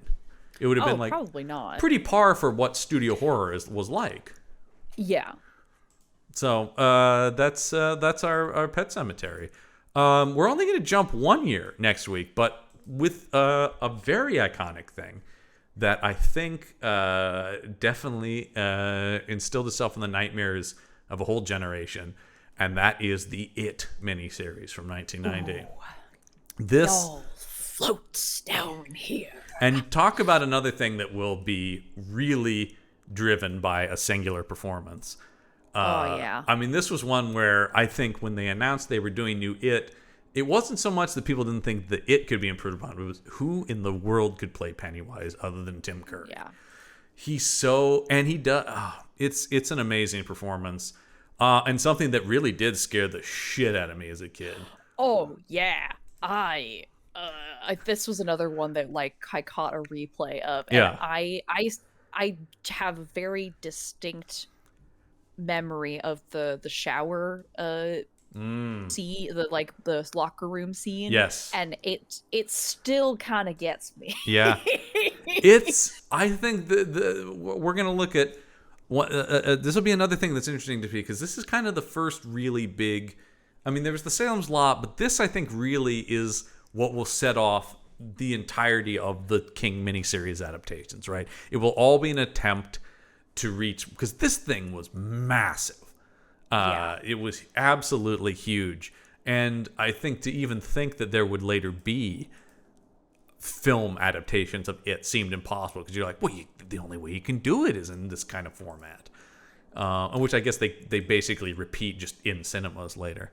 Yeah, I mean, we had definitely reached the splitting movies into parts well before it, and that I definitely think that it was capitalizing on that trend, because that's really the only way that you could do it. And I'm not sure that you could have I'm not sure you could have gotten away with it before. Like, I'm trying to think, what was the first movie was it the Hobbits that started that kind of thing? I think it was Harry Potter. I think it was the last Harry Potter. Ooh, yeah, you're right. I think that's the first one I remember being like, they're 2011 or 2012, something like that, because that's the first. It off before then. No, that's the first one I remember being like, they're doing what now? Oh, okay, Yeah. And then that, for better or worse, mostly for worse, opened up the floodgate of, well, now we're going to talk about, if you're a Meet the Monsters listener, eventually we'll talk about the 2-part Twilight finale. Breaking Dawn parts 1 and 2. Parts 1 and 2. And then Hunger Games does it, and they've all fucking done it at this point now. But yeah, I love going back to these, because it's just like, oh, we don't know at this time what's coming. And it's just like, this was a time also when it was like, everybody gather around the TV, it is on tonight. Yeah. So gotta like catch it. Appointment viewing was also part of this. So we will talk about it, the miniseries, next week on the show. Very excited to talk. That's another one I haven't seen in a while. I also will, in the interim, watch the documentary that just came out recently. There's a feature-length documentary about the making of it, which is, I think, called Pennywise, the story of it, I believe it's called. I think that's what it's called. Yeah, and it's completely about the making of just the TV version. So I'm very excited to check that out. Which and also we'll talk about an incredible cast they assemble in. Oh yeah. Yeah, in that it's a real who's who. And I will talk about my love of John Ritter and the fact that John Ritter was a fucking nerd on the set of that who kept swiping stuff because he loves Stephen King. So I love it, man. But that will wrap up the IP squad. Of course, if you want more content from this show and everything at the Punch Up Entertainment Network, you want to head over to our Patreon page, which is patreon.podbean.com/punchup. There you can hear all kinds of exclusive bonus stuff and get episodes early of some of our shows. And make sure you subscribe to all of the Punch Up Entertainment shows on our network. But that's going to wrap things up until next week. This case file is closed. Hi. My name is Stephen King. I'm going to scare the hell out of you, and that's a promise.